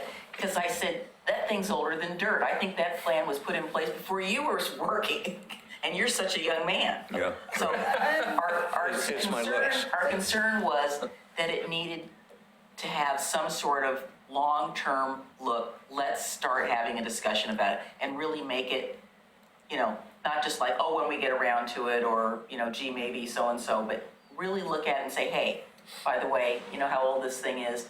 What has changed in our region? Everything has changed in this region. Not to get into the whole, who's gonna take over Beaver Creek, who's gonna do this, but gently begin some Yeah, discussions. I think the line about wagons have to pass on the right-hand side so the drivers can see each other, it's a little old. Yeah. So this has no date of the deadline of, I mean. No, there's nothing expedient other than the thing No, is I don't mean older that. than dirt. When the contract was signed or the agreement, there was no dates that No, this is good no, through? it's in place. It's just in an agreement with no end. Every jurisdiction, think goal 14. Statewide planning goal 14 deals with urbanization, if I'm correct. So it's part of that whole process of the statewide planning goals. Every city and county has an urban growth management agreement. Some of them date from Methuselah. Some of them are newer. But they're not being utilized. Not necessarily, you're That's right. not true though. No, they are being utilized, but they had, some of them have been updated forever, but We use ours. that's all it was. It wasn't saying you have to do it now, it's just, we just said, we we got a copy of it, we were looking, and we said, my God, when was this, 1992 isn't that far. So it's not, to be clear, it's not setting the line of the urban growth boundary. It's No, how has we nothing manage to the do with it. land It's just the- jointly. let's look at After the it's agreement. Yeah, Right. Does it need You some just said after work? it's in, Carrie? when it becomes in the gray zone. In the In the gray zone, UGB. okay. In the urban growth boundary. So it's one of those documents, it should be a little more living. I think this one is a little bit maybe on some life support. It just needs to be looked at.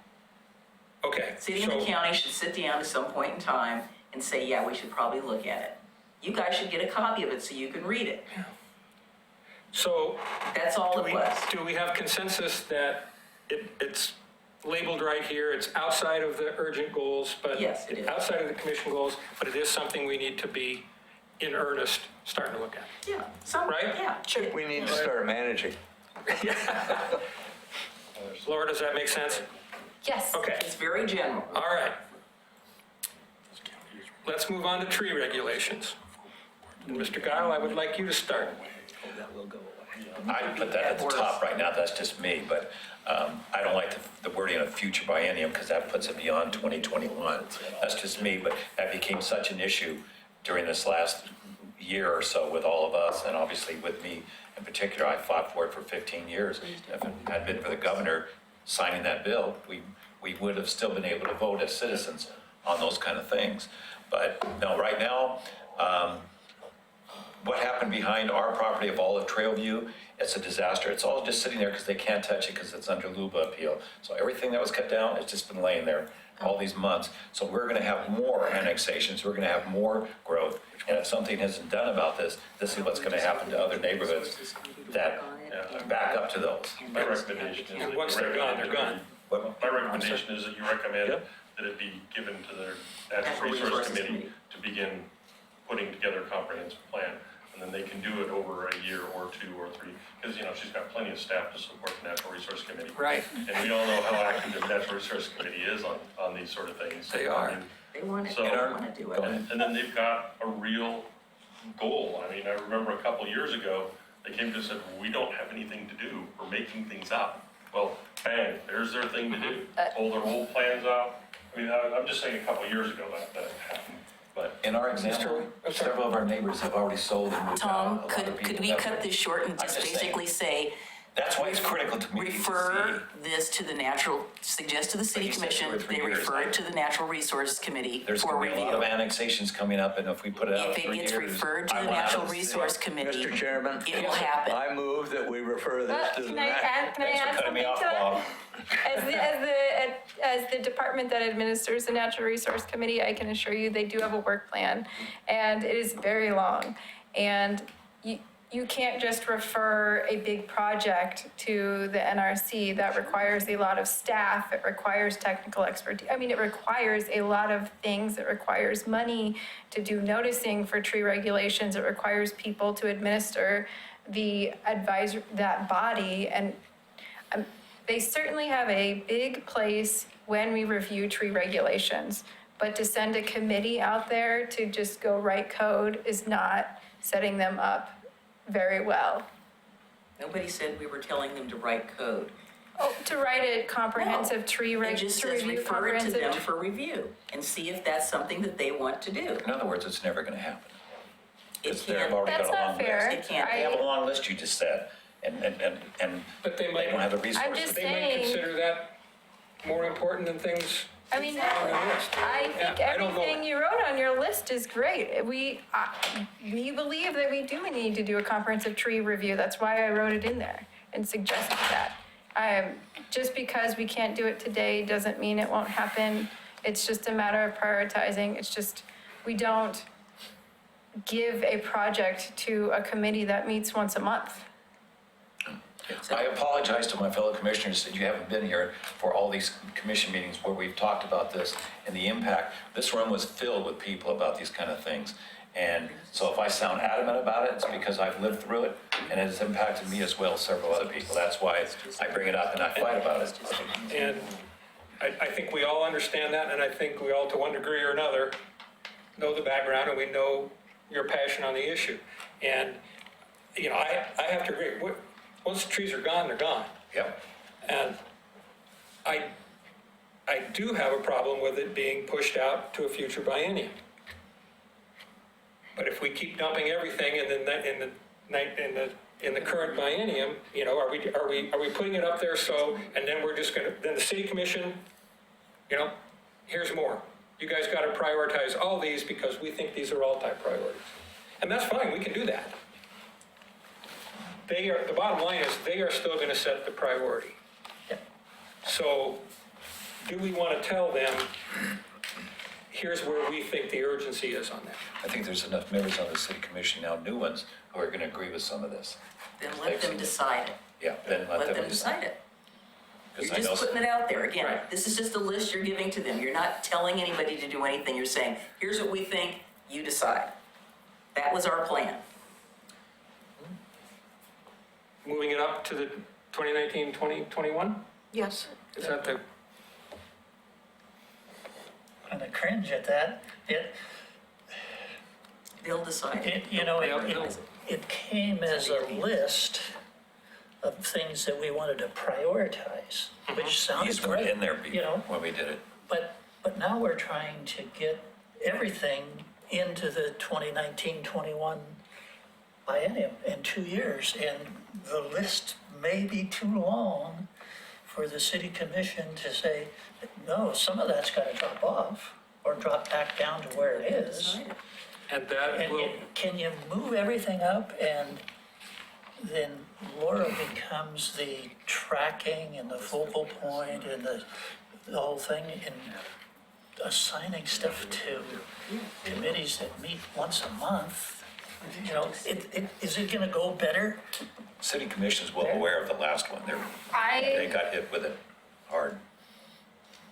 don't have enough staff to administer all the projects, which is why I was hoping we could prioritize. You can certainly say that you want them all in the biennium. I'm just being very clear with you that I can't make that happen. I only have 4 people and we have a lot of work and other stuff. You cannot make that happen. That I'm fully staffed with 4 people. I just said, as your current. Sure, yes. So if they ask me if you guys have a top list or something like that, that's what I was kind of hoping to prioritize a little bit. You can certainly all group them and say, aside from the UGMA, we think everything on the list needs to be addressed in this biennium. If they ask me your top 1 or 2, if you want to give me a response to that, I'm certainly happy to move that on. I was just trying to help narrow the scope as they're going to wrestle with these requests plus their own requests and other stuff too, so. There's different roadblocks at different places. And the roadblock for us to get everything up there, and I'm not calling your department a roadblock because I know you're limited on money and resources and all that. Because of that, right. that something's got to drop below the line. I these first also 3 gotta not be in the honest, codes? I think it's confusing for the public when we do 6 long-range projects all at the same time too. Were Or these first 7 or 3 8, because there's other stuff on this that's not going to, that aren't on the list, or other stuff that we're doing too. Weren't these first 3 in the code amendments that we just sent forward? Didn't we discuss short-term rentals and manufactured homes in the codes that we sent to them? Short-term rentals are not in the code amendments, but there certainly were some regulations for manufactured homes. We added them to R 3.5 and then allowed them an opportunity to expand in place. And then we did the tree annexation things. So as it relates to that list, we did those things separate. In affordable housing strategies, we spent 3 months on that, going over all these different factors, parking, everything. Is that Yeah. not in there? No, this is the list of non-code related, which talks about tax exemptions, SDCs, a ballot Right, measure, so discuss all those. similar to Metro, disincentives for demolition, inclusionary zoning, locally funded rent vouchers, things like that. So it's stuff that's not related to code amendments. So I just wanted to be really clear as I move on and we move through this budgeting process, sort of what the resources are to implement these projects, and I wanted to see if I could get a prioritization from you. So Are Okay. you not being able to fill that position? there is no open position. We had a limited duration position. The one that just ended was limited It's a duration. 2-year limited duration, Yeah, okay. 'cause we Well, had I a think- grant I to agree with- backfill the I agree money. with my colleague here who said currently. What I hear you saying, and I understand what you're saying, is that, but you're saying we can't do all of this. I don't think anybody's saying do all of this. The city commission's gonna decide what they think is the priority based on this list. They may say none of this is a priority, and they may just throw it all out. Or they may say, we think these are the 2 top things. But what you're already doing to the commission right now is saying, I can't do any of this because I don't have any staff. So here's my suggestion. let them submit the list. The state, they're gonna, I've been to these retreats, they're gonna ask you, what do you think you can do? Can you let the commission say, based on these 3 things that we think are priorities that we saw on their list, what can you do with that? But see, you're already going ahead of that saying, I can't do any of this because I only have this many people. So do you see what I'm saying? I'm saying understand- reversing it. I'm saying. No, I mean, this is my list. I'm saying we should do a comp plan update. I know, but again, it needs to be their list. It's not your list. This is the commission's list. It is, yes. And you just told me this is your list. So what we're trying to get across is it's the commission, whatever the list is gonna be, it's the commission's list that needs to go to the city commission. And what Laura's asking is for the commission to prioritize Right. these top Right. 4 Right. things. Right. And that's all she's asked them Right. to do. But, Okay. yeah, I understand that. I'm not That's it. advocating, I'm just Well, saying, but you are in a way. But let's not. Okay. But let's she's just telling you the do- truth. So Move anyway, this so along. anyway, I want to thank you for letting us come. I'm past my pull date right now, and I'm going to go and let you guys wrestle with this because we already went there. I've been through this. I've done that. We already said this is what we think. Now you either are going to agree with the past commission and take some of the work we've done and move it forward, and I think that's great. Whatever that is, it'll be great. So I'm supportive of that. Go and please do good work. We did a lot of work. We left you a good foundation, and I hope you can build on that. So anyway, so I'm gonna go if that's okay with you guys. Your time is your time. Yeah. That's why this- And I certainly I'm here because appreciate. I feel obligated to Laura to support her. So that's the No. reason I was here. I really appreciate you Appreciate guys. the comments from all 3 of you. Much appreciated. My relationship with her is still very important. I'm still gonna be doing stuff and we gotta still, Yep. we're still working together. And my priority is to help her as much as I can, which is why I came tonight.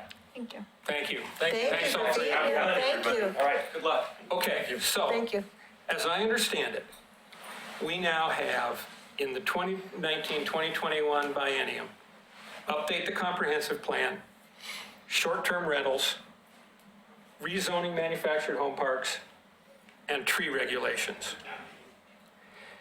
Do we want to put 1 through 4 on those? Or do we want to hand those to the city commission and say, we think these are all type priorities, make it happen?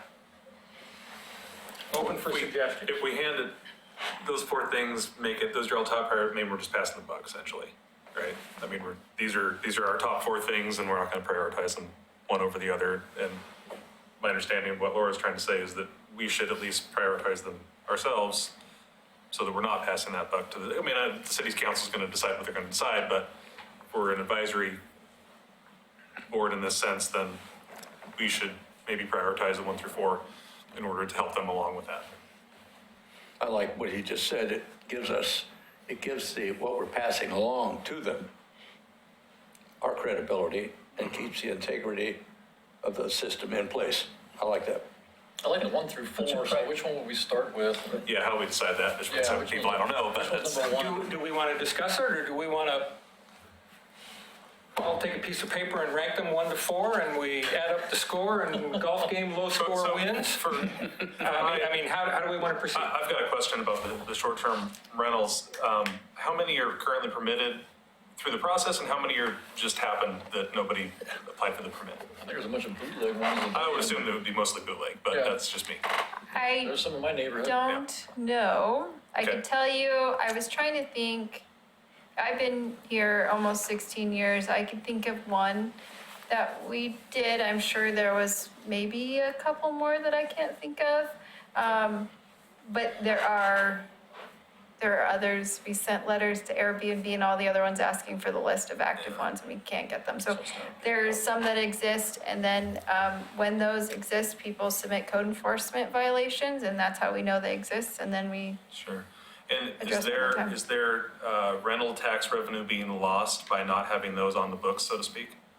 There is. If they'd gone through the permitting process, would they be paying tax? they would be, they'd be Okay. paying the So it trades. seems like And it may, lowering that threshold to get into that market when it's already happening would net the city more money on the back end. Is that accurate? So part of the framework around this suggestion too was to come up with goals, so it would be an over-the-counter permitting process. Right now, it's a conditional use that goes to you. How much tax dollars do you estimate that we could be I have using no on idea. the I few don't that we even- have? I don't Because know. I don't see that as a higher priority, but. The other thing that goes in with this discussion, I think, is that the equitable housing authorizes a number of ADUs and duplexes, which could result in more of this type of activity happening. Now, that's not been approved yet by the city commission. It has There will- not. And there will be big discussions with a lot of people coming in to No, but advise them, right?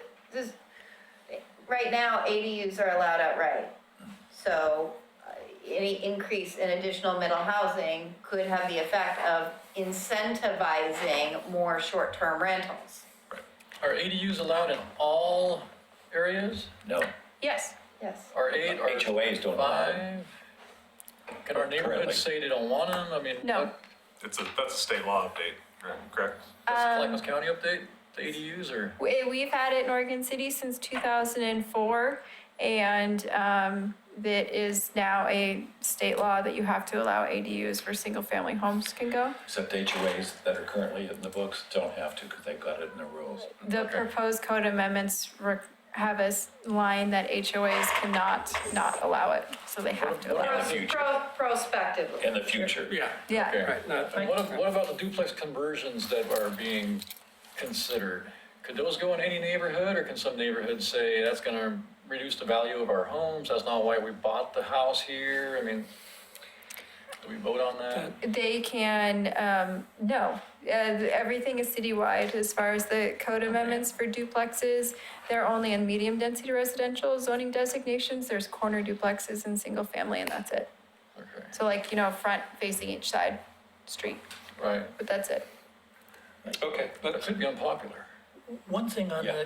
the vacation rentals, short-term vacation rentals, and I think Greg was talking about the tax revenue that we may be losing. But Yeah. isn't the other side of that equation the very high fees for permits? They're $4,000 and then you gotta do some sort of other. For the conditional You're use. sticking the customer that has, if he has one or two rooms that he's gonna rent out, his permit fees, don't they exceed $4,500 a year or something like that? 48, 14. Much more than that, actually, Much with more the than that. SDCs. Which I thought was part of the dilemma we had there too. We're outrageously high. And it I think makes it- that's why It makes what it he was everybody to implying. go under the Right, table. and that's why we have it on the list for the city, for So that was- further that was review, good. That is was what is correct. reasonable for those fees, given the staff time that it takes to do it, so forth. Okay, so let's start here. Do we want to leave those four things, here's a big lump, or do we want to prioritize them? Prioritize. Pardon? Prioritize. Yeah, I think prioritize. Sure. In order. Okay, all right. So how do we want to go about prioritizing them? Do we want to discuss it? Do we want to write our votes down? What do you want to do? Well, I would suggest that somebody suggest one as the first priority, and then you go from there, because Okay. if you guys do this by secret ballot, then we're gonna have all this Yeah, mixed, good point. We need to mixed dis- mush. okay, So, discuss it. somebody make a decision about what ought to be number one, and then we'll have a discussion about whether that ought to be number one, and then the four are gonna fall out as they fall out. I can tell you that I have already proposed to the city commission that we update the comprehensive plan. I mean, because we've heard the most about that. Okay. I have no problem with that. Yep. We have consensus that that's number one. Okay, Good suggestion. okay, So then that's one Not of these suggestions, others are good individual plan ones on then how to outside get of the that. answer. yes. So short-term rentals, rezoning manufacturing home parks, and tree regulations will be 2, 3, and 4. So my question would be rezoning manufactured home parks. We only have one or two manufactured home parks right now, don't we? Yeah, there's less than 5. Yeah, and so affordable housing, it's already been, some of it's in the code. And again, here I am on trees, but trees can impact everybody all the way around the city, everywhere, wherever there's going to be an annexation or new growth. And to me, that impacts a lot. That only impacts the people on the boundary. That doesn't impact the people. Well, in that's a the lot of city. people. 'Cause Well, it's there's true, only- but it doesn't impact But everybody. there's less than 5 manufactured homes, that's what I'm saying, that's Sure. a small. Yeah, no, that's one number 4 as compared far to as I'm concerned. everybody, this is, city is growing, Of the four, that's probably the easiest one you think to so? tackle. The tree regulation? No, sorry. Manufactured home park, Oh, 4? dedicated zoning for manufactured home parks, is that? I think of the three, that is the easiest. If we In measure the, in that, terms of the least amount of staff work. Yeah, but I that's think not they're all necessarily good the reason. projects, right? That's my not the problem. reason to make it number 2. No, but it So- will be the easiest. Commissioner Gao, you're suggesting tree regulations as number That's- 2. Well, yeah, because it's gonna impact everybody through the future. I would offer short-term rentals because, again, the tree regulations in this sense only impacts the people on the boundary, not everybody, whereas the short-term rental theoretically could impact everybody in the city that has a neighbor that wants to rent out a room. short-term rentals 2, you're saying That's what I'm short-term saying, yeah, that's- rentals that's 2, and your argument was the argument, but I would support short-term rentals 2. Okay, a couple of votes. Well, I don't know, Commissioner tree Ryan? regulations kind of shape what the city looks like and what it, Well, I guess I need to, so are we talking about tree regulations as it applies to annexations or tree regulations within the city? In general? was it the Kind of annexation? both, because of the fact that when they're brought annexed in, like this current one, how it's gonna look, because the tree mitigation, Denise used to be big about tree mitigation, but in the city, as they said, if it's brought in, then they have no regulations on it. Like the 3-year no development. And we've got 3 concept the plans 1-year, right the now. 10-year, that's- Beaver Creek, Park Place, and South End, all those areas are concept plans that could be brought in, impacting all those people in those areas. I think Mr. Espigard brought up a good point. If we don't hit them both, At the same then time? what Yeah, good did it what do good to is one protect without it? the other? Because as soon as they come into the city, then they can still cut them down. Sure. Yeah. So it almost has to go together. So was there a consensus for short-term rentals 2 or for tree regulations 2? I'll say you got tree regulations 2. Or short-term rentals 2? Short-term rentals 2. I would go short-term rentals. Okay. Short-term rentals. Can't be that. Okay. Well, I'm not gonna win it all tonight. Yeah, you are. Short-term rentals 2, Because trees are tree regulations 3, and rezoning manufactured home parks 4. Yep. Agree? Maybe with the short-term rentals, they can hire more staff. And then, what did you want me to say again about affordable housing strategies? Well, that's part of the comprehensive plan update. Okay, so keep Right. that with the comp plan update, okay. Yep. Yes. Okay, perfect. So I'm gonna repeat this just so I understand what your recommendation is. So you have a recommendation to prioritize the requests to the city commission for the next biennium. First one is the comp plan update, second one is short-term rentals, third is tree regulations, 4 is rezoning. You're giving your offer to them and recognizing that they may pick all or some or none or a different order. And then the updating the UGMA, you're recognizing that it is important to update the UGMA, but that it doesn't rise to the level of a city commission goal. And then construction excise tax should be crossed off that list because we're looking at the broader affordable housing strategies with comp plan update. Did I miss one thing? Did you list affordable housing strategy? That's what you were just Up talking near about. 1 or 2, or is that in the comprehensive In the plan? in comp the plan, we comp- can take a look at it when we do goal 10. Yep. Right. Okay, Okay. okay. Thank you for that direction. Is the comprehensive plan, is that a 4-year I know you said a long, long time. Is that 4 years? Is that less, more? And I'm obviously not going to hold you to that, just from your expertise. I would estimate that we would be done in the next biennium, that it's more than 2, less than 4. So Okay, start be done in the 2020, 23. 2023, yeah. So the prior comprehensive plan was done in 2004? 2004-ish, is that right? Yeah, it was adopted in Or 2000. 18, so we've done one plan in 18 years. And, well, they don't expire and they don't, Right, we're not right. obligated to update it. There's no funding to update them. So a lot of cities haven't updated them because there wasn't enough funding there. We're now no longer obligated to go through periodic review. There's an old saying, it's not what you say, but how. What we say in this comprehensive plan is going to be what we say. But I think the more important thing to make what we say successful is how we organize getting to that point, getting to what we tell them what you're going to tell them, you tell them, and you tell them what you told them.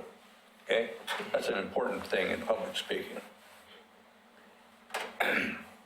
How we organize the assessment of the comprehensive plan, I think is going to lead to the success of it. We're either going to rise and fall with the process. The success of the comp plan is going to rise and fall with the process. A lot of it's going to be killing the messenger, really, because a lot of people aren't going to understand what we're about. And so if we can compartmentalize, get it down to its most simple terms, and not dumb it down, but organize it in such a manner that we tell people what we're saying and why we're saying it. The law of unintended consequences. Everybody see the movie The Graduate? Puts his arm around his nephew. Magic word, plastics. What we end up with? Plastic graveyard north of Hawaii, twice the size of Texas.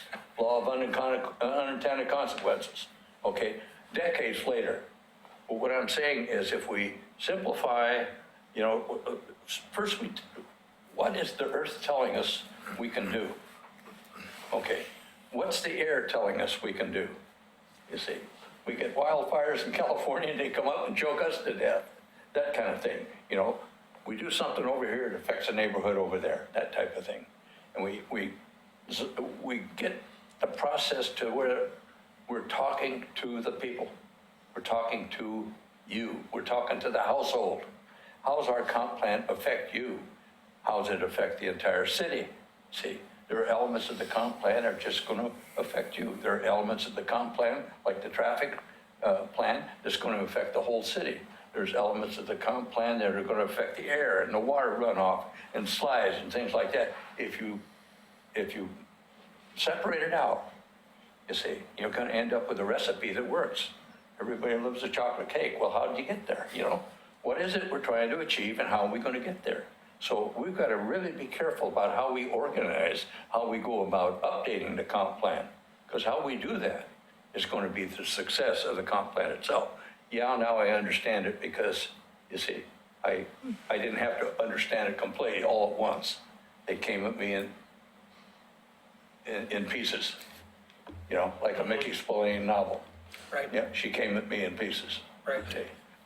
And I think we can learn from the whole process of the code revisions that you three gentlemen had to go through along with the other folks who were here. And, that was a terrific process and there was a lot of public involvement, but it wasn't that much public involvement. This room was empty almost every night. That's, I think, to Commissioner Mahoney's point, that's what we got to fix. How do we make people want to get involved? As a planning commission, we're trying to fit puzzle pieces into the puzzle. But if we don't know what the picture on the outside of the box is supposed to look like, how are we supposed to make good decisions? And that's what we got to get. There's nothing more important for the future of our city than a comprehensive plan that at a high level, this is what we want our city to be. So the trick we're going to have, as Bob just said, is how do we get people to care about that? We tried that through newspapers, through online, through everything. You saw some of that online. I did. We tried our best to get people. It was so big, and that was my big complaint handing it to the city. It's so big, it's going to take them months to go over what we went over. Right. Because people didn't know where to fit in. They're still complaining that there's not food carts. They're complaining about this and that because they never came to say any comments about it, Right. even though we told them this is your opportunity to come and address us. What would you like to see? And all it was about affordable housing, but then all of a sudden it got all these other things in Right. there. And people didn't know when to show up or what it was all about. Yeah. And now the city commission has it, and I don't know how they're gonna get through it. And that's, it's piece by piece by piece. They have put together a calendar. Well, then you got Senate Go 100, you know, it lays it out for us, what you got to consider, you see? Right. So we have obligations in that regard. But if we do the right thing and we're satisfied with it, as long as we're satisfied with it, you see, because we have the obligation to represent the public, even though they might not be standing on the red carpet outside and banging down the doors to get in here, the obligation still is ours. And we can't pass the buck. We But it gotta shouldn't do just satisfy us, it should satisfy the public Well, yeah, too. you know, we're not a bunch of bandits up here, No. for goodness sake, you know? Sometimes. Well, there's one or two of them down there. And we are, if everybody's okay, we are about to head into the exciting world of legal training. Okay, do you want to take a break or do you want to just jump in? How long is it gonna be? 45 minutes. It's up to everybody else if they wanna take a break. Pardon? It's up to everybody else if they wanna take a break or jump right into No, it. that's- Finishing, I don't mind taking a break.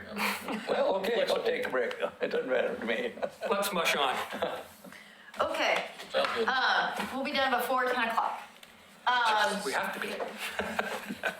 So, Yeah. you all know who I am. I'm Carrie Richter. I'm the deputy city attorney.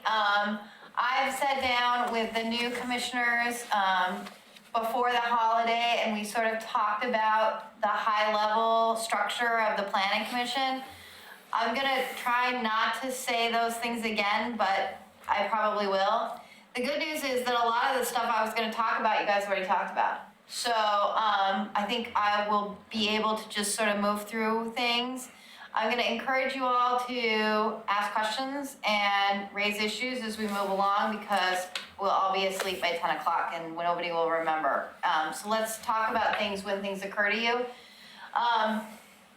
This is, as you all know, you are appointed by the city commission and charged with reviewing land use related issues. And you do that in a number of different ways. And you are chaired now by Chair Mitchell, and he runs the meeting, but his vote does not count any more than any of yours. He does not get more time to speak than any of you do. He only is in charge of running meetings at the pleasure of the planning commission. So you want to do things differently, you raise the issue and we'll talk about it and make a decision in consensus. I think that just like you all are talking about a balance between sort of various interests in a comprehensive plan, planning commission meetings have to be a balance too. There's a balance of hearing from the public and this being a public forum, and there is efficiency too that we have to keep in mind, both in terms of not having meetings go until 2 a.m. when no one is productive, except for maybe the few night owls, but and the need to hear people. And so sometimes you're gonna set stern procedures because the room is full and we wanna hear from everybody, and sometimes you may be more lax. That is the job of the chair with input from the planning commission. So Oregon's land use planning framework is structured around the idea of a comprehensive plan, which you all have all talked about. State statutes require that all local governments have comprehensive plans. Those comprehensive plans are to implement statewide land use goals. There are 19 of them. Only a few of those goals apply in the city of Oregon City. Some of them protect farmland, for example. It's a county issue, not a city issue. Some of them protect estuaries, not an issue here.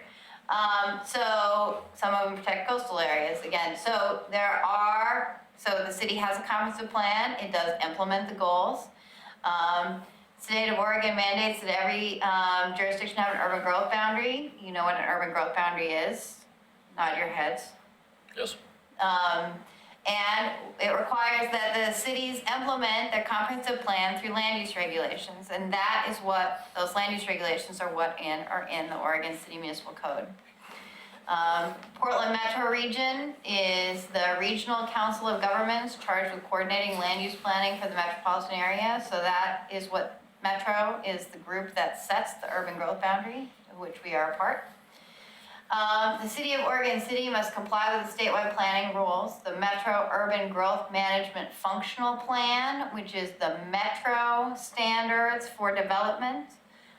Metro sets standards for protection of habitat areas, for example, for protection of riparian corridors, which is rivers, streams. For wetlands, they set standards for density. We can't go below a certain density threshold in the metro area. So those are all parts of the Metro Functional Plan that our code has to implement. And so we do that through our municipal code. So we've talked before about the various land use review categories that exist in the Oregon, that are specified in the Oregon City Municipal Code. There are, depending on the amount of discretion it takes to make the decision, that's how these categories have been established. Type 1 reviews are reviews that require no discretionary decision-making, and those kind of reviews have been delegated to staff to make without notice and an opportunity for hearing. So non-discretionary decision-making are things like the setback is 7 feet, the building height is 35 feet. A building has X number of windows, and the windows have to be this size. Those types of things have been delegated to staff to handle day in, day out. So that is sort of, we want reviews to be in the type 1 category to the extent we can, because that makes the most efficient, least expensive, most customer-friendly scheme. But there are lots of decisions that can't be completely non-discretionary, or it's difficult to make them, or we've decided not to. Type 2 decisions are more limited discretion decision-making. The sort of most common type 2 decisions that we have in the city are land divisions. Land divisions are partitions. Partitions, when you divide less than 3 lots from one parcel, you're dividing 3 or more lots, it's called a subdivision. Those are both land divisions. So those are done as type 2 reviews. And site plan and design reviews, sort of how things look. Those are type 2 decisions. And those decisions are made by staff with an appeal right to the city commission. You never see those, except for in certain circumstances, when they are joined with other things that you would see. So if you have a zone change in a subdivision, you will see the subdivision because it gets merged with the higher review thing. Make sense? So type 3 decisions is where you come in. These are the discretionary reviews to determine compliance with the criteria. You get notice, public hearing. Historic Review Board does the same things as the Planning Commission, except for historic things. You all do sort of the rest of the things. And so you are charged with sort of having expertise with regard to the comprehensive plan and with the code in reviewing these discretionary decisions. In most cases, your decision is final unless the decision is appealed to the city commission. And then the review goes to the city commission. Type 4 decisions are also quasi-judicial decisions, but they're generally sort of the most discretionary. Plan amendments, zoning map amendments, that are applied to a particular property. Again, there's notice, public hearing, and that in those cases, it's a recommendation to the city commission rather than you being the final decision maker. And the reason that is because there's sort of more policy that goes into changing the plan, right? If we're gonna change our core, our constitution, it takes the elected officials to be accountable for that decision. So that's why it's a recommendation. Legislative decisions are distinguishable because they are the long-range policy-making decisions that the city engages in. And that's the exercise that you went through earlier where you prioritize things. Those were all legislative decisions. Amending the code to provide for a manufactured home park designation is a legislative decision. Adopting a new comprehensive plan is a legislative decision. So those are making policy type decisions rather than applying policy. Can you refresh my memory on de novo? Yes. De novo means that new evidence comes in. De novo is Latin for it is new. In other words, the city commission acts as though it is being reviewed for the first time. Okay. And because it is being reviewed for the first time, new evidence comes in. Can you go back a slide? Yes. So on a type 4 decision, or excuse me, a type 3, that's appeal to the city commission, On the record. on the record only, no new evidence. Okay, thank you. Thought so, just want to make sure. Yeah, and so, in all of these cases, except for the legislative decisions, we provide in the notice what the review circumstances are gonna be so that people know, and a staff report reflects that as well. Okay. So all decision-making in the city is based on what we call the applicable standards and criteria, right? So you have, every decision, whether it's a legislative decision or a quasi-judicial decision, we have standards and criteria that guide our decision-making. And those standards come from different places. They come from the Oregon City Municipal Code. They come from the zoning map. This is the zoning map. And they come from the city comprehensive plan and map. The comprehensive plan consists of multiple documents. It consists of a narrative that you all were talking about from 2004, and it also has a map. It looks like that, except for it's more general. This is an excerpt that we pulled from the comprehensive plan map. It has sort of 60,000 foot level discussion of what uses we envision for every parcel in the city and beyond in the urban growth areas where we have a concept plan. Concept plan is like a little mini comprehensive plan map for a small part of the city.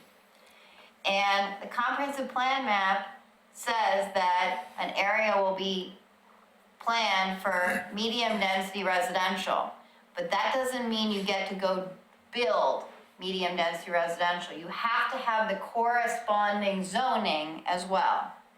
So the comprehensive plan map is like the long-term planning map, and the zoning map is the more specific, detailed map.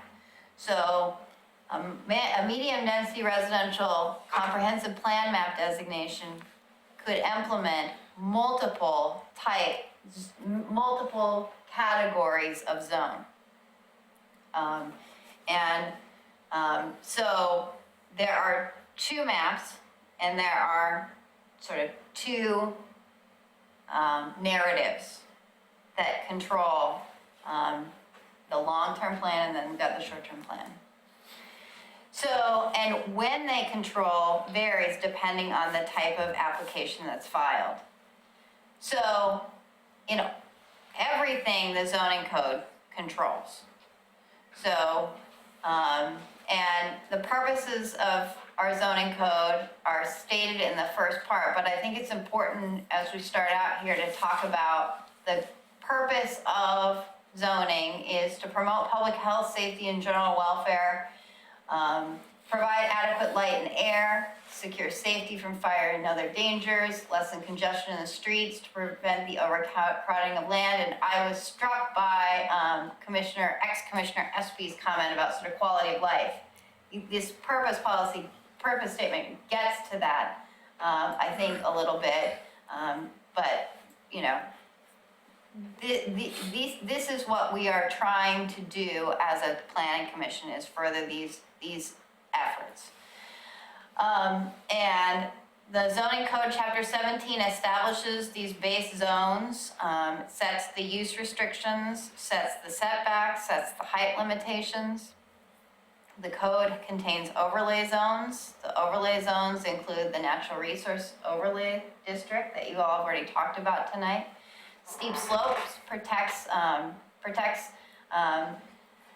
imposes limitations on development in steep sloped areas and requires geotechnical analysis in advance of reviewing and approving those development in steep slope areas, and imposes historic protections. Those are all sort of special overlay zones that are applied to special circumstances, conditions of the land in special circumstances.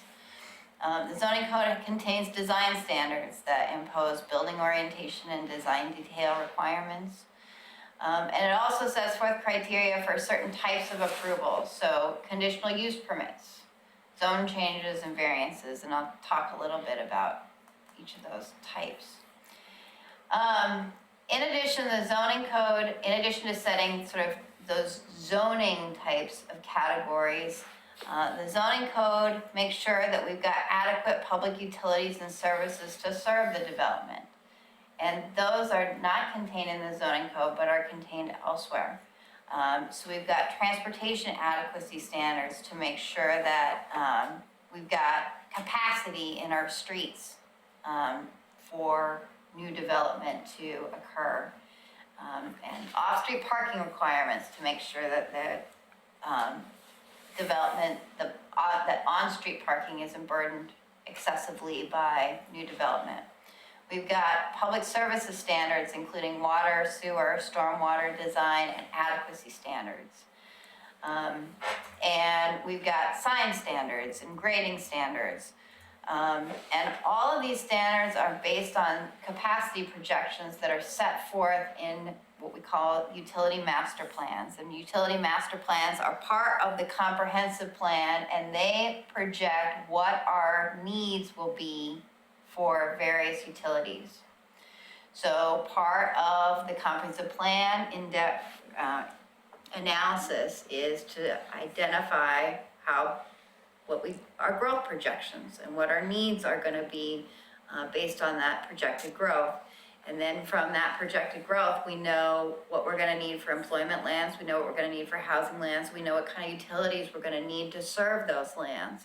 So we plan exactly what kinds of pipes we're going to need, and what kind of lifting stations we're going to need, and what size of roads we're going to need, and how we're going to get bicyclists around. And so we have these utility plans, and then they get built into our comprehensive plan. So we're sort of, this is all component parts of the puzzle to fill out the picture that Chair Mitchell sort of aptly proposed is sort of the job of a planning commission.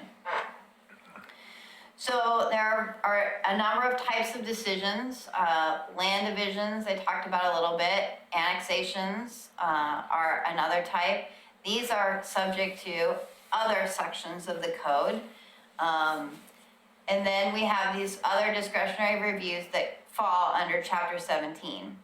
A variance is when an applicant can't satisfy one or more of the development standards. So they can't because of a natural resource area, they can't expand their garage the way they want to, or they need additional height because of the natural resource area overlay district, or they they have an existing building and they want to put an addition on it, and that will go into a setback because of the existing configuration of their building. So they can't satisfy one or more of the standards, so they need to vary that standard. That's what we call a variance. Another type of land use review is called a conditional use. And conditional use are uses that are not allowed outright, but they are allowed depending on the circumstances. So here we look at whether or not that conditional use, that named use, like a school or a church or a community center, they have more intensive impacts on, say, a residential district than a single-family residential home, but we want to allow them in our single-family residential zones. But maybe we want to make sure we review them to make sure that the impacts are not too intense. So we want to make sure that they can be operated in a way that is compatible.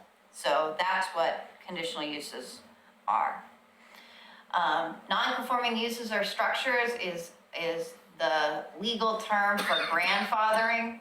So these are pre-existing uses or structures where the use or structure was built before the zoning or design standards made that use or structure unlawful in some respect. And so we allow those uses and structures to continue, but maybe we don't let them be modified or made more intensive. We want to try to amortize those uses as best we can. The more discretionary types of reviews, the sort of type 3 and into the type 4 category, zoning map changes. That's where we change the base zone designation, but we don't alter the comprehensive plan map designation. I said the comprehensive plan map designation is implemented by sometimes multiple zones, so you can change your base zone and stay within your comprehensive plan map designation. So we have zoning map changes, and then we have zoning map and plan map or plan amendment changes. And so those are changes to both the base zone and the plan map designation. Or we change the text of a comprehensive plan. So those are the sort of types of reviews, and we have criteria for all of those types of reviews. And I wanted to share with you, I picked variance as a list of criteria so you could see what kinds of criteria you have to review, and you could see how discretionary they are. And so here are the variance standards. So these are the criteria that have to be satisfied in order to grant a variance. And one of the criteria is that the request is the minimum variance that would alleviate the hardship. So this determining what the hardship is and interpreting what is a minimum variance is going to take some discretion on your part to evaluate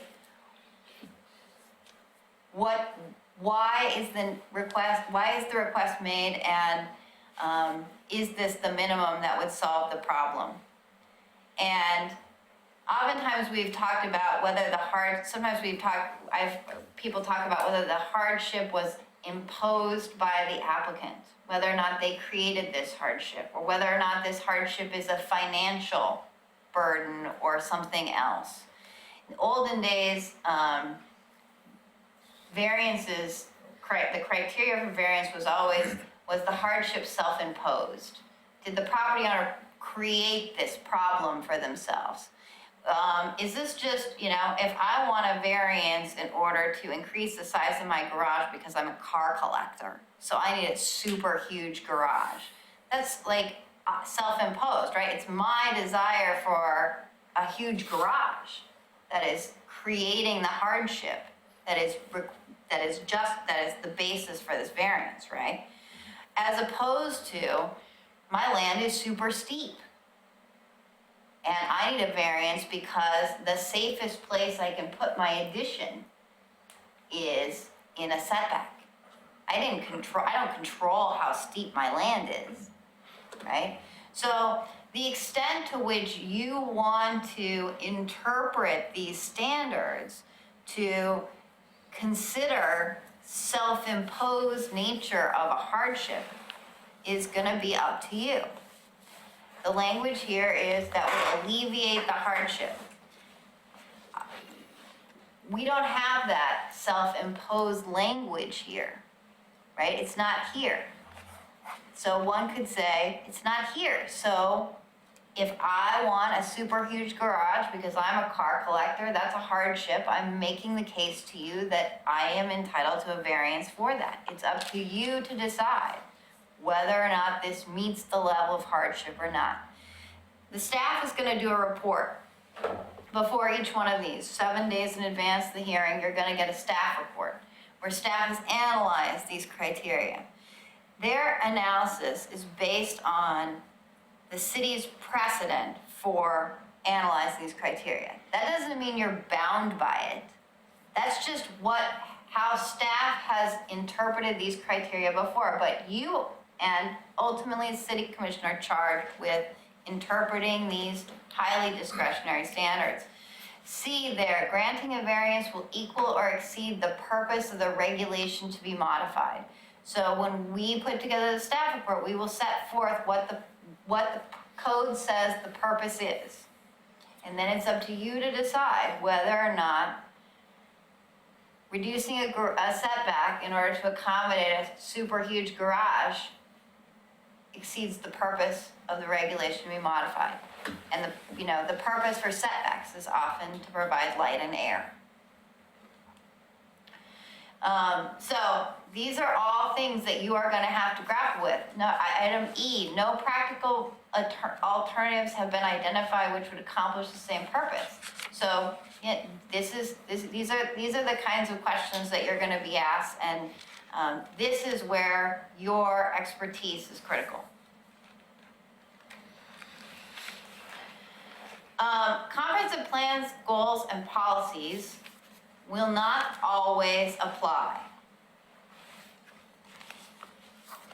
They will apply in cases where we are not complying with the code, right? If the code is the most detailed thing, right? The code is like the 10,000 foot level, like right down in the nitty gritty of development, and the comprehensive plan is the 60,000 foot level. If you can't meet the 10,000 foot level, you gotta go back and show you can meet the 60,000 foot level. That's why we have a comprehensive plan. So when you're doing amendments, plan amendments, zoning map amendments, we always go back to the comprehensive plan map. And this is where how we set those policies are really critical. And I have set forth here 2 comprehensive plan goals. One deals with neighborhood livability. Policy 2, providing a sense of place and identity for residents. Maintaining neighborhoods, quality of life, these kinds of things. And then we have goal 10, which requires providing an adequate supply of affordable housing, retaining our existing affordable housing, and allowing increases when it's appropriate to do so. So none of these things say neighborhoods are protected in all cases and there can be no more density. None of these things say we have to allow housing in all cases. These plan policies are set up for a balance, which is a lot of what you all have talked about tonight already, is that these are balancing and often competing interests. And that's why you guys make the big money, right? Because you all have to balance these standards. And we're worth every Yeah. penny of it. I have a question, could you go back? Yeah. For instance, one of the biggest conversations we had during some annexations over the last few months was about neighborhood livability. And it came down to the crux of, there's no definition of neighborhood livability. There's no criteria except for very general stuff here. So neighborhood livability, who determines that? Because almost everybody here was talking about livability. Even some of the planning commissioners talked about livability, but there's no measurements for it. So neighborhood livability really doesn't mean anything because there's no measurement for it. I would say that the comprehensive plan defines neighborhood livability in a sense, because it again paints this larger, bigger picture, but you're right that the metrics these are all balancing things. Because people talked about opening up stub roads, they all talked about traffic, they talked about road improvements not till 2035. And they were talking about the livability of a whole neighborhood. And even though the planning commission talked about it, no one was listening to it because there's no measurements. And that's what we kept hearing in front of the city commission and by attorneys. There's no measurements, so what's livability? It's nothing.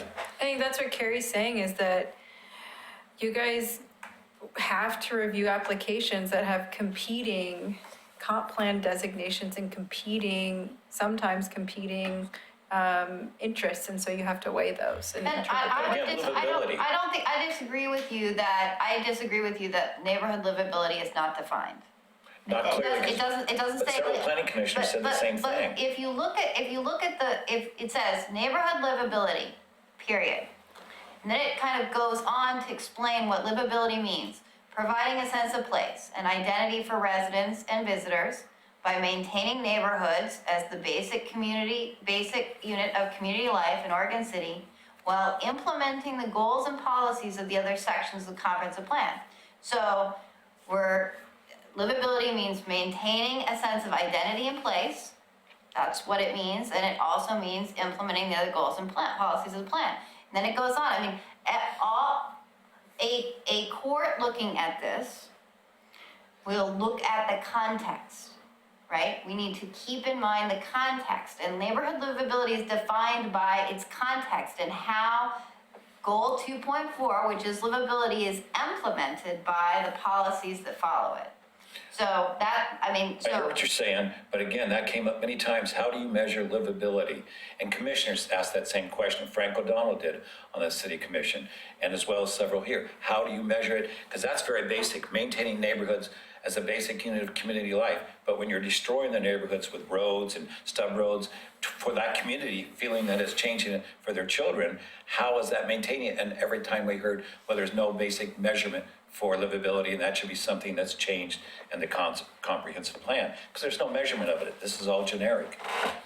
There is one measurement of it, and it's kind of hard to define, but I keep hearing, man, I live in a quiet neighborhood. Quiet. Everybody loves that word, quiet and peaceful. And also a park. We got a park within walking distance. And, so I think, I agree with Tom, what he's saying in terms of literal, but Carrie is telling us that we've got to exercise some common sense here. No, really. And common sense means something that the majority of people will agree with. Everybody sort of feels that, But the majority of people that are in here, almost everybody, there was only two people, and that was the attorney and the developer, talked about that it met livability. But every single person, you saw it, the room was packed every time we had it. And they kept saying, what about livability? And we kept hearing, there's no exact measurement of livability. Well, I know what you're saying, Tom, and I wrestle with that too. But I think Carrie is telling us that because we make the big bucks, we have to exercise those criteria, even though they're vague, but, and I think the courts have to too. They got to deal with this. So I don't know if there is a definition that will hold up 100% as to what livability means. I know that when you throw a drowning man a lifesaver, he's going to grab onto it. And what I mean by that is that we just have to be the ones that define what livability is. It's up to us to define what livability is, given the kind of applications that we're asked to review. And Bob, what I was saying is all the other codes that came before this said about specifics about this. You can have variances, but there's very specific about this, this, and this. Yet livability is nothing specific, and it's left up to a bunch of people to decide. Well, I think it is even though we have people. in the comp plan, as it was set out when you first introduced it, Carrie, that it struck me that this is what we're trying to achieve in terms of that criteria. I wrestle with it too, just like Tom does, and the rest of these commissioners will as time goes on. But eventually, it boils down to us making a decision. Really, how would we relate to that ourselves? But not if you're not living in that neighborhood. Well, no, I mean, really, everybody's, It depends on whose ox is getting gored, Yeah, really. and 30, 40 some people said that Question? ruin livability. Yep. A question or a statement, is part of this indecision is the comp plan is the 60,000 foot elevation. So when you're there and you've got another thing that talks about 10,000 or varying degrees, obviously the comp plan is not going to be the most defined criteria. It's way up there. As you move down in that and get closer to the facts, there is more clearer definition there, but some of that is, we have to take that into account and balance it and say, yeah, we'd love to have a black and white criteria for every topic that came before us, but some of them are up there. But Vern, that's what I'm getting at, that's just, it's not defined even as you go down to the 10,000 or even the 1,000 foot level. Livability is one of those situations that we can have this whole room filled, flowing out to there, and every 2 or 3 weeks when we have a meeting, people keep coming and talking about livability, and they keep hearing, well, there's no definitive answer to that, we get to make the decision. And you're not living there where they are. You asked 100 people that, and you probably didn't come out with But Tom, a if there definitive is no definitive answer to it, why is it that the opposition gets to define it? Simply because they're in opposition. The attorney and the developer. Or the Yeah, but they don't opposition. have the authority. What we've got is the authority. We've got the authority to define it. Well, that's what I'm saying, Bob, is this is not clearly defined, it just talks I about don't- it generically. I don't think you can define livability. I think you can define the elements that most people consider part of livability of a neighborhood. Traffic, access to schools, utility capacity, all of those things. And if our criteria for evaluating the impacts of those fit our code, Which is not. it's going to change that neighborhood, but it shouldn't make that neighborhood not livable. If we've measured the impact on traffic and schools and infrastructure and police and fire and all of that. Is the neighborhood going to be changed? Yes. Is it going to become unlivable? Not if we do our job. You can't, livability, 7 different opinions right here on what livability would be if we tried to define it.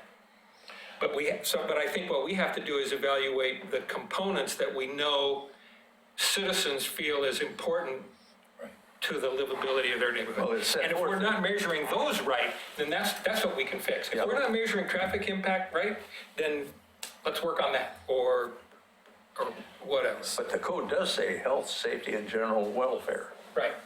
Okay, now, if the health is affected by a environmental air quality related situation, we can identify that. If the traffic impact results in an unsafe situation, we can evaluate that. We've got the right and obligation to take that into consideration. The general welfare, that's kind of vague, but at least it's a guideline. Boy, I tell you, you get put on the spot and, I got 6 seconds to sing, and the only thing you got to do is refer back to the code. And that's what it's there for, to give us some guidance, and you get right back to that balancing thing, and we square up with one word, livability. Okay, where are we gonna go with that? We go back to the code, health, safety, and general welfare. Okay, those are the things that we gotta weigh that application against. That's the only thing I've got to. And I know I'm not going to win this argument because it's not an argument, it's what we've got. But the quote there is a place and identity for residents. When residents feel that they're being impinged upon or being put in danger, then how do we measure the place and identity for the people that are actually living there? And you can force all the other stuff you want on them, but if the people who live there and bought their homes expecting this is the way it was going to be, we all know there's going to be change. But when it's dramatic, especially with traffic or roads opening up where their kids play, things like that, there's no, as we kept hearing again, there's no definition clearly on neighborhood livability. But those people felt a sense of place and identity was gone. That's what I was getting at. Okay, Okay, Sorry. shall we let's move on. Let's move on. Quasi-judicial, so now we're moving from the substance into the procedures. Quasi-judicial hearings are the ones where you are not making policy, but you are applying the criteria from either the code or the plan to the application before you. So in these cases, you're sitting as a judge.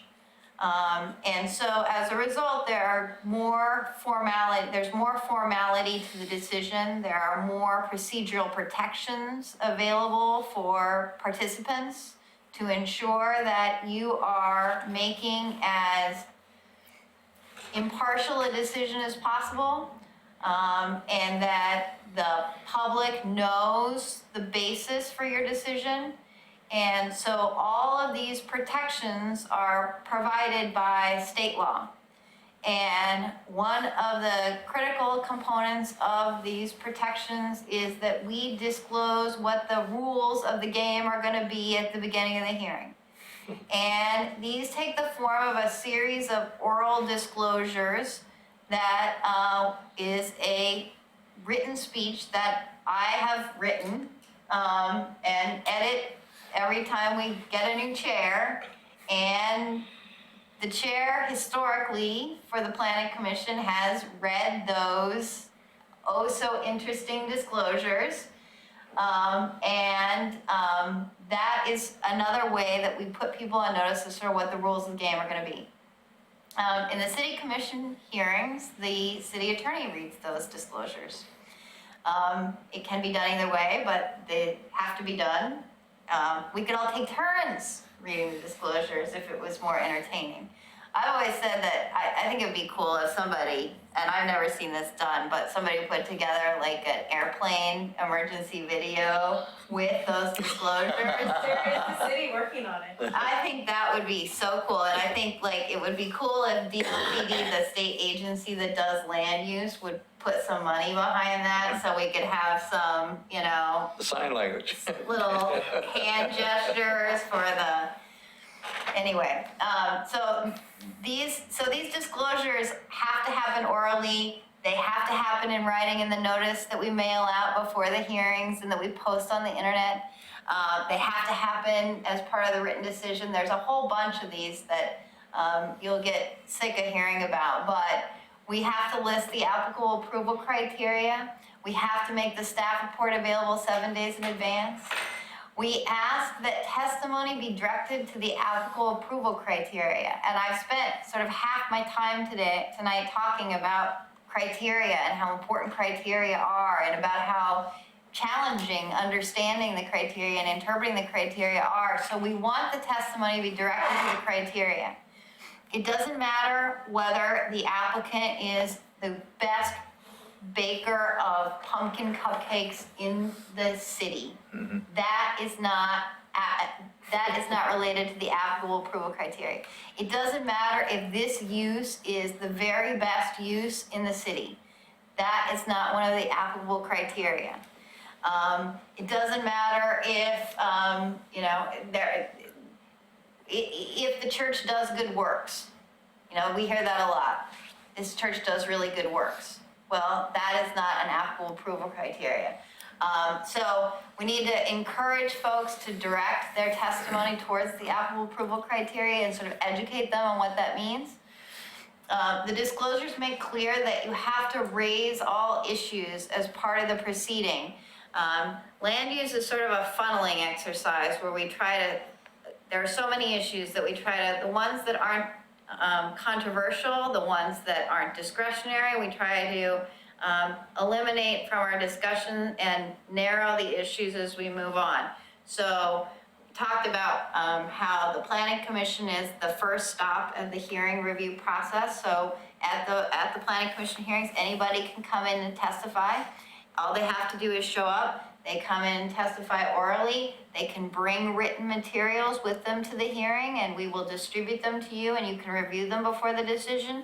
They can email materials or mail them even to Laura, and Laura will distribute them as part of the packet, or she will leave them on your dais to review before a decision. So folks have an obligation to raise all of their issues, all of the testimony, all of their concerns before the planning commission. And then if decisions get appealed, the city commission's review is what we call on the record, which means no new evidence gets to come in. So you don't get to bring in all the new facts you have, all the new arguments. You have to limit them to the issues that were raised for the planning commission. Then to further refine that, if you're unhappy with the city commission's decision, you can appeal that decision to the Land Use Board of Appeals. And Land Use Board of Appeals has a similar on the record requirement. You can't go argue new issues before the Land Use Board of Appeals. You have to have raised them before the city, so that the city has an opportunity to review them. I mean, it's a fairness issue. It's about everybody having an opportunity to fairly participate and to know of issues and respond to them. If folks can go to the Land Use Board of Appeals and raise new issues, then the city doesn't have an opportunity to fix it, because we don't know that it's a concern. So you have an obligation to raise issues. The disclosures say that you have to raise constitutional issues. And if you don't raise a constitutional issue, you can't recover damages in circuit court. I'm going to talk about that a little bit more in less than 5 minutes. You have a right to an impartial tribunal. That means that you all have no pecuniary interest in the outcome. If your family member has a financial interest in an outcome, you need to come talk to me before we hear the matter, so we can talk about how to resolve that concern. People have personal interests. And we've talked about that before, so I'm not going to go into bias, but bias issues, you are unable to make a decision based upon the approval standards because of your strong personal interest. Then we can talk about, come to me or to Laura, and we can talk about how to resolve those concerns. But the point is that folks have a right to an impartial tribunal, which means a decision maker that can make a decision based on the facts presented during the public hearing against the applicable approval standards.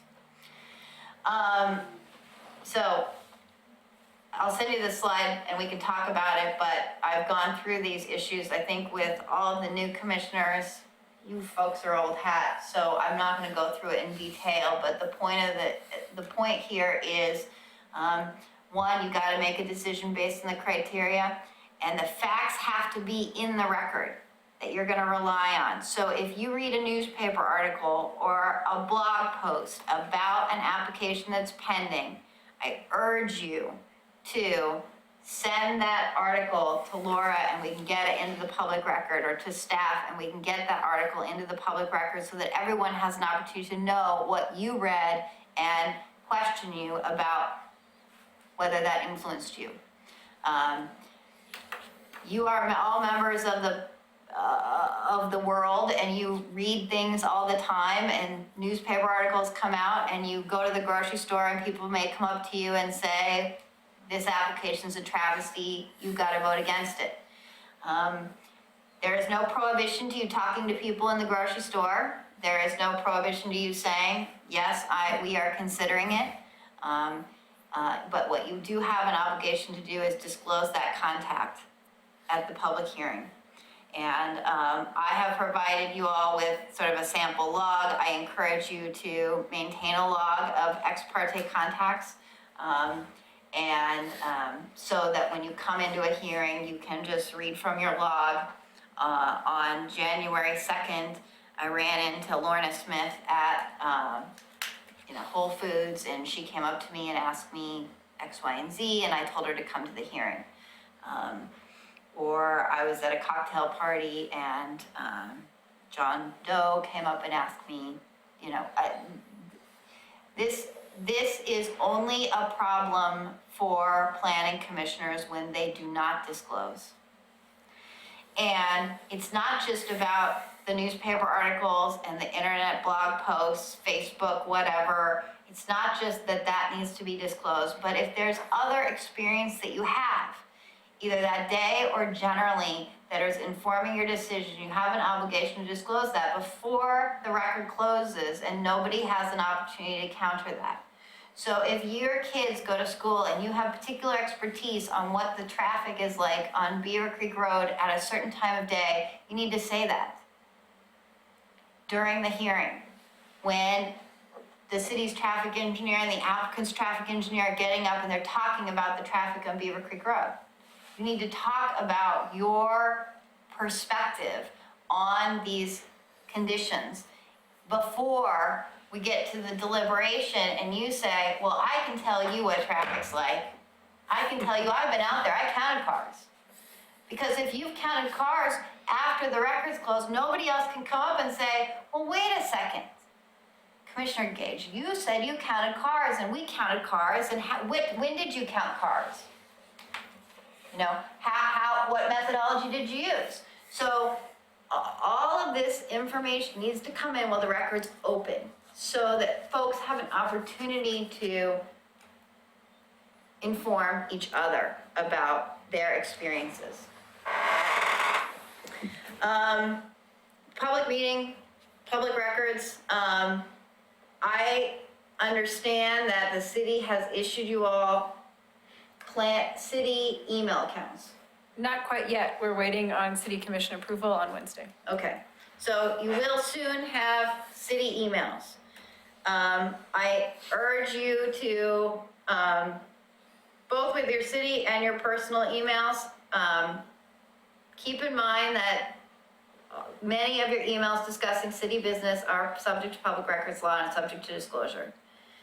So, that if the city receives a public meetings or a public records request for commission emails related to a topic that has to do with city business, those emails can be subject to disclosure, even if they're on your personal computer. All right, I'm going to jump in here because I noticed it just turned 10 o'clock. The city commission has a policy for all boards and committees that if we go till 10, there has to be a unanimous vote by the commission to go any longer. The longest that we can go is till 11. How much longer do you think will be? We could stick you. I have 3 more slides, We could stick you on the end of next. 5 minutes. Yeah. We need unanimous, yes, yes? You want to stop? I was willing to stop, but I think everybody else hasn't heard this, so go ahead. I've heard it all. Continue, Finish. continue. You have to agree to continue, or we stop. It has to be unanimous? Yes. Go ahead if everybody else has. I've heard it all before, several Continue. times. Okay, let's continue. Okay, public hearing procedures, I mentioned, the public hearing procedures are set out, right there. That is, the procedure that is sort of the base that we try to use unless you want to deviate from it. And it sets time limits. Again, it is the commission's discretion to decide whether you want to follow that standard or not, but we have to we give people equal time. So if we're going to give the applicants 15 minutes, we're going to allow other neighborhoods maybe more time depending on what kind of turnout we get. But if we're going to impose time limits on one, we're going to impose time limits on all. There is I said that in the disclosures, we talk about constitutional issues. There is a limit to what the city can require developers to do, and that is set by the Fifth Amendment, the takings clause. In other words, local government cannot exact from a developer, take from a developer more than what the impacts of their development require. In other words, if I am developing a 5-lot subdivision, the extent to which the city can require me to upgrade roads and water pipes and electricity lines and all the things that it's going to take to serve my development cannot be greater than the impacts from my development. And sort of one of the fundamental cases on this is Dolan versus City of Tigard. I'm going to tell you about it quickly because it's in Tigard, and it's a good case for this example. The development of a boy plumbing supply was proposed in the City of Tigard, and one of the conditions of approval for that development was that the developer build a bicycle path through a stream corridor on the property. And they challenged that obligation because people who come to buy plumbing supplies are not coming on a bicycle, right? There's no, what we call rough proportionality between the operation of a plumbing supply store and a bicycle path. And the US Supreme Court actually agreed that there needs to be a nexus, the connection between a condition of approval and the impact created by a proposal. And so sometimes we'll hear folks say, well, you know, we need this bike path of this size, or we need these trees, or we need this parkland, and we are limited as a city to exactions that are roughly proportional as provided by the Constitution. So when we sort of craft a staff report, we're keeping that limitation in mind too. And I wanted to throw that out because I think it works in the umbrella of regulatory structure that we have to operate within. So, Just a quick question. Sorry, I ask a lot of questions, but I've been here a while, so I've heard it all. The hotel that was recently approved by us down on Washington? Yeah, Washington. Now, there was a big conversation about the bike path they had to adjust for a bike path to do this and that. Now, how did that work, that they had to have requirements for that and certain things, and Tigard didn't? How did we allow it, and how come that wasn't challenged? well, a hotel is different than a plumbing supply store. True. And the hotel isn't just a hotel. The hotel is part of a bigger development that has some commercial components too. Good point. And so, I mean, and the city now has structured its standards for sidewalks and bike paths and things like that to be scaled according to what we think the impacts of the development are. So it's a little different than sort of just pulling a bike path out. Okay, I understand. So I haven't analyzed those two as a comparison, but those are kind of the general principles. I think in my mind, I was thinking if it's blocking an area that was open to a bike path before, they're putting a building there, then the people need that passageway. And that's what I was thinking, similar to the hotel. That's where I was going with that. And for the next 7 weeks, I work for the Dolan family. Ah, you did? And, yeah, I do. Oh. And I have for 20 years. I'm retiring in 7 weeks, but I work for the Dolan So family. you know all about the case. I know a lot about that one, more than I ever wanted to hear about it. It's a good teaching It's really case. good. It's a good really teaching case because it's really, I think when you think of a plumbing supply store and you think of people on bicycles, it's a really it's an obvious non sequitur. Right. Where it gets a little more gray is when you've got, a house and a bike path and a sidewalk and street trees and, all right. I think my time's up. Gary, is there any need to go over Fasano? You think, for the benefit of these people? Well, I think my final slide is sort of deliberation in the decision, and Fasano is deliberation in the decision. And what I think is most important there's a Oregon Supreme Court case called Fasano, that your ex-city attorney was a party to, retired city attorney. And the key part of Fasano is that every decision has to be in writing, and it has to have adequate findings. And that is a term of art that means explanation. That means identification of the facts that the Planning Commission relies on and how it interprets the criteria to come to a decision. And so Laura and her staff will provide a staff report that contains those findings based on what we know 7 days before a hearing. So presumably, there'll be new evidence that comes in. And presumably, you all will inform the interpretation of the criteria. And from those, sometimes we have to edit the findings and explain what new evidence came in. And we have to explain how that new evidence changes the calculation of compliance. And so it's important when we deliberate, which is the part of the hearing where you all discuss and make a decision, that we talk about what evidence we found compelling, and that we talk about how we interpret the standard, and that we talk about how the findings should be revised to reflect and address the materials presented. So those are all, it's really helpful to Laura and I if we get that kind of feedback from you during the deliberation, rather than, I really like it. Is the applicant required through this to be the one that is the onus on the applicant Yes. and not the planning commission? In other words, we can't do the application for him. He has to. The applicant bears the burden of showing that the criteria are satisfied.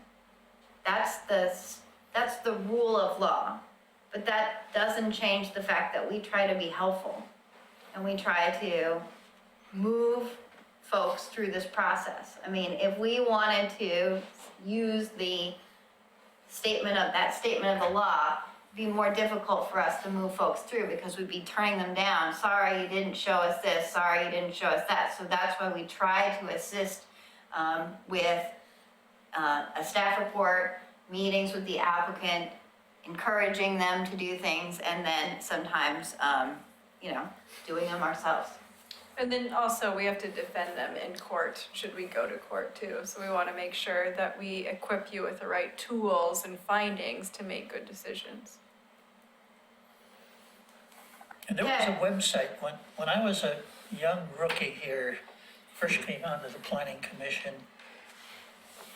I heard about Fasano from Mr. Mahoney, and there's a website up there that you can go, if anybody's interested in reading some of those, and I wouldn't suggest you're gonna set a goal to read the whole thing, because you'll never get there. It's evolving all the time, but it gives you a picture of how important it is for us to bring everything forward, get everything forward, because lacking one little bit of evidence someplace from the applicant or whatever changes Luba's decision or the court's decisions as to how the answer comes out. Did they come to the same conclusion we did?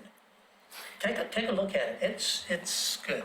And then the one last thing I just want to underscore from Carrie's nice presentation was that it's all back to the criteria, which we all know and will say again and again.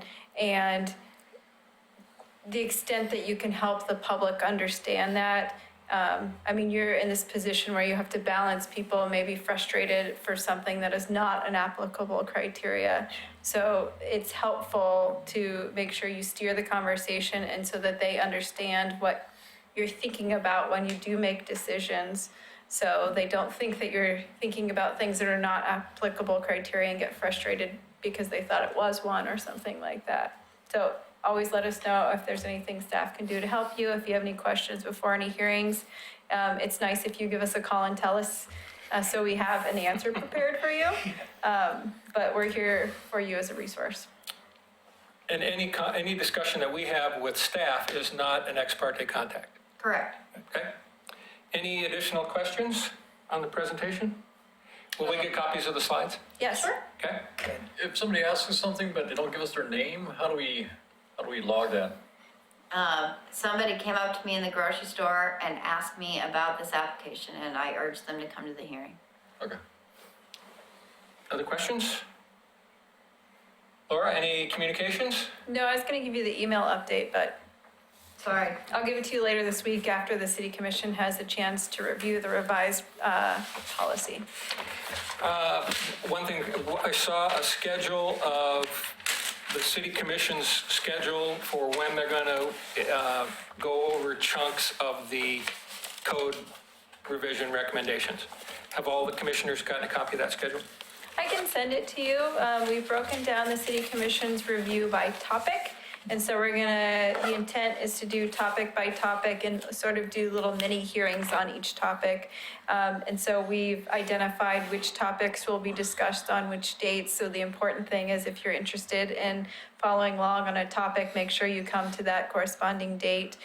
Wednesday night is the first of the series of 4 works, their actual hearings, series of 4 hearings where they do that. We're going to talk about housing options and choices and the design criteria associated with it. Staff will give about a 15-minute presentation, which is what we're allocated. And then we'll just go over the high notes of changes as well as identify the major issues of contention during review. And then if we're available to answer any questions, the city commission will take comment and then they'll settle that issue and then move on to the next. So you'll send out that schedule? Yeah. Gary, I have a question, if you don't mind. These are ordinances proposed zone, ordinance changes that the commission will consider, right? They're proposed, that they will be adopted by ordinance, but they are code changes. Yeah, that's what I'm saying. Are they, can they wander or they have to stay on topic, on the record that we've forwarded to them? Is that correct? It's a quasi judicial process, right? No, it's legislative. Oh, it's legislative, okay, It's all right. legislative, so we've set notice that that certain topics are to be discussed. So if we were gonna change the mining standards, or if we were gonna change the historic overlay standards beyond sort of the code tweaking piece that Laura's gone over, then we'd have to do new notice. So we're limited to sort of that.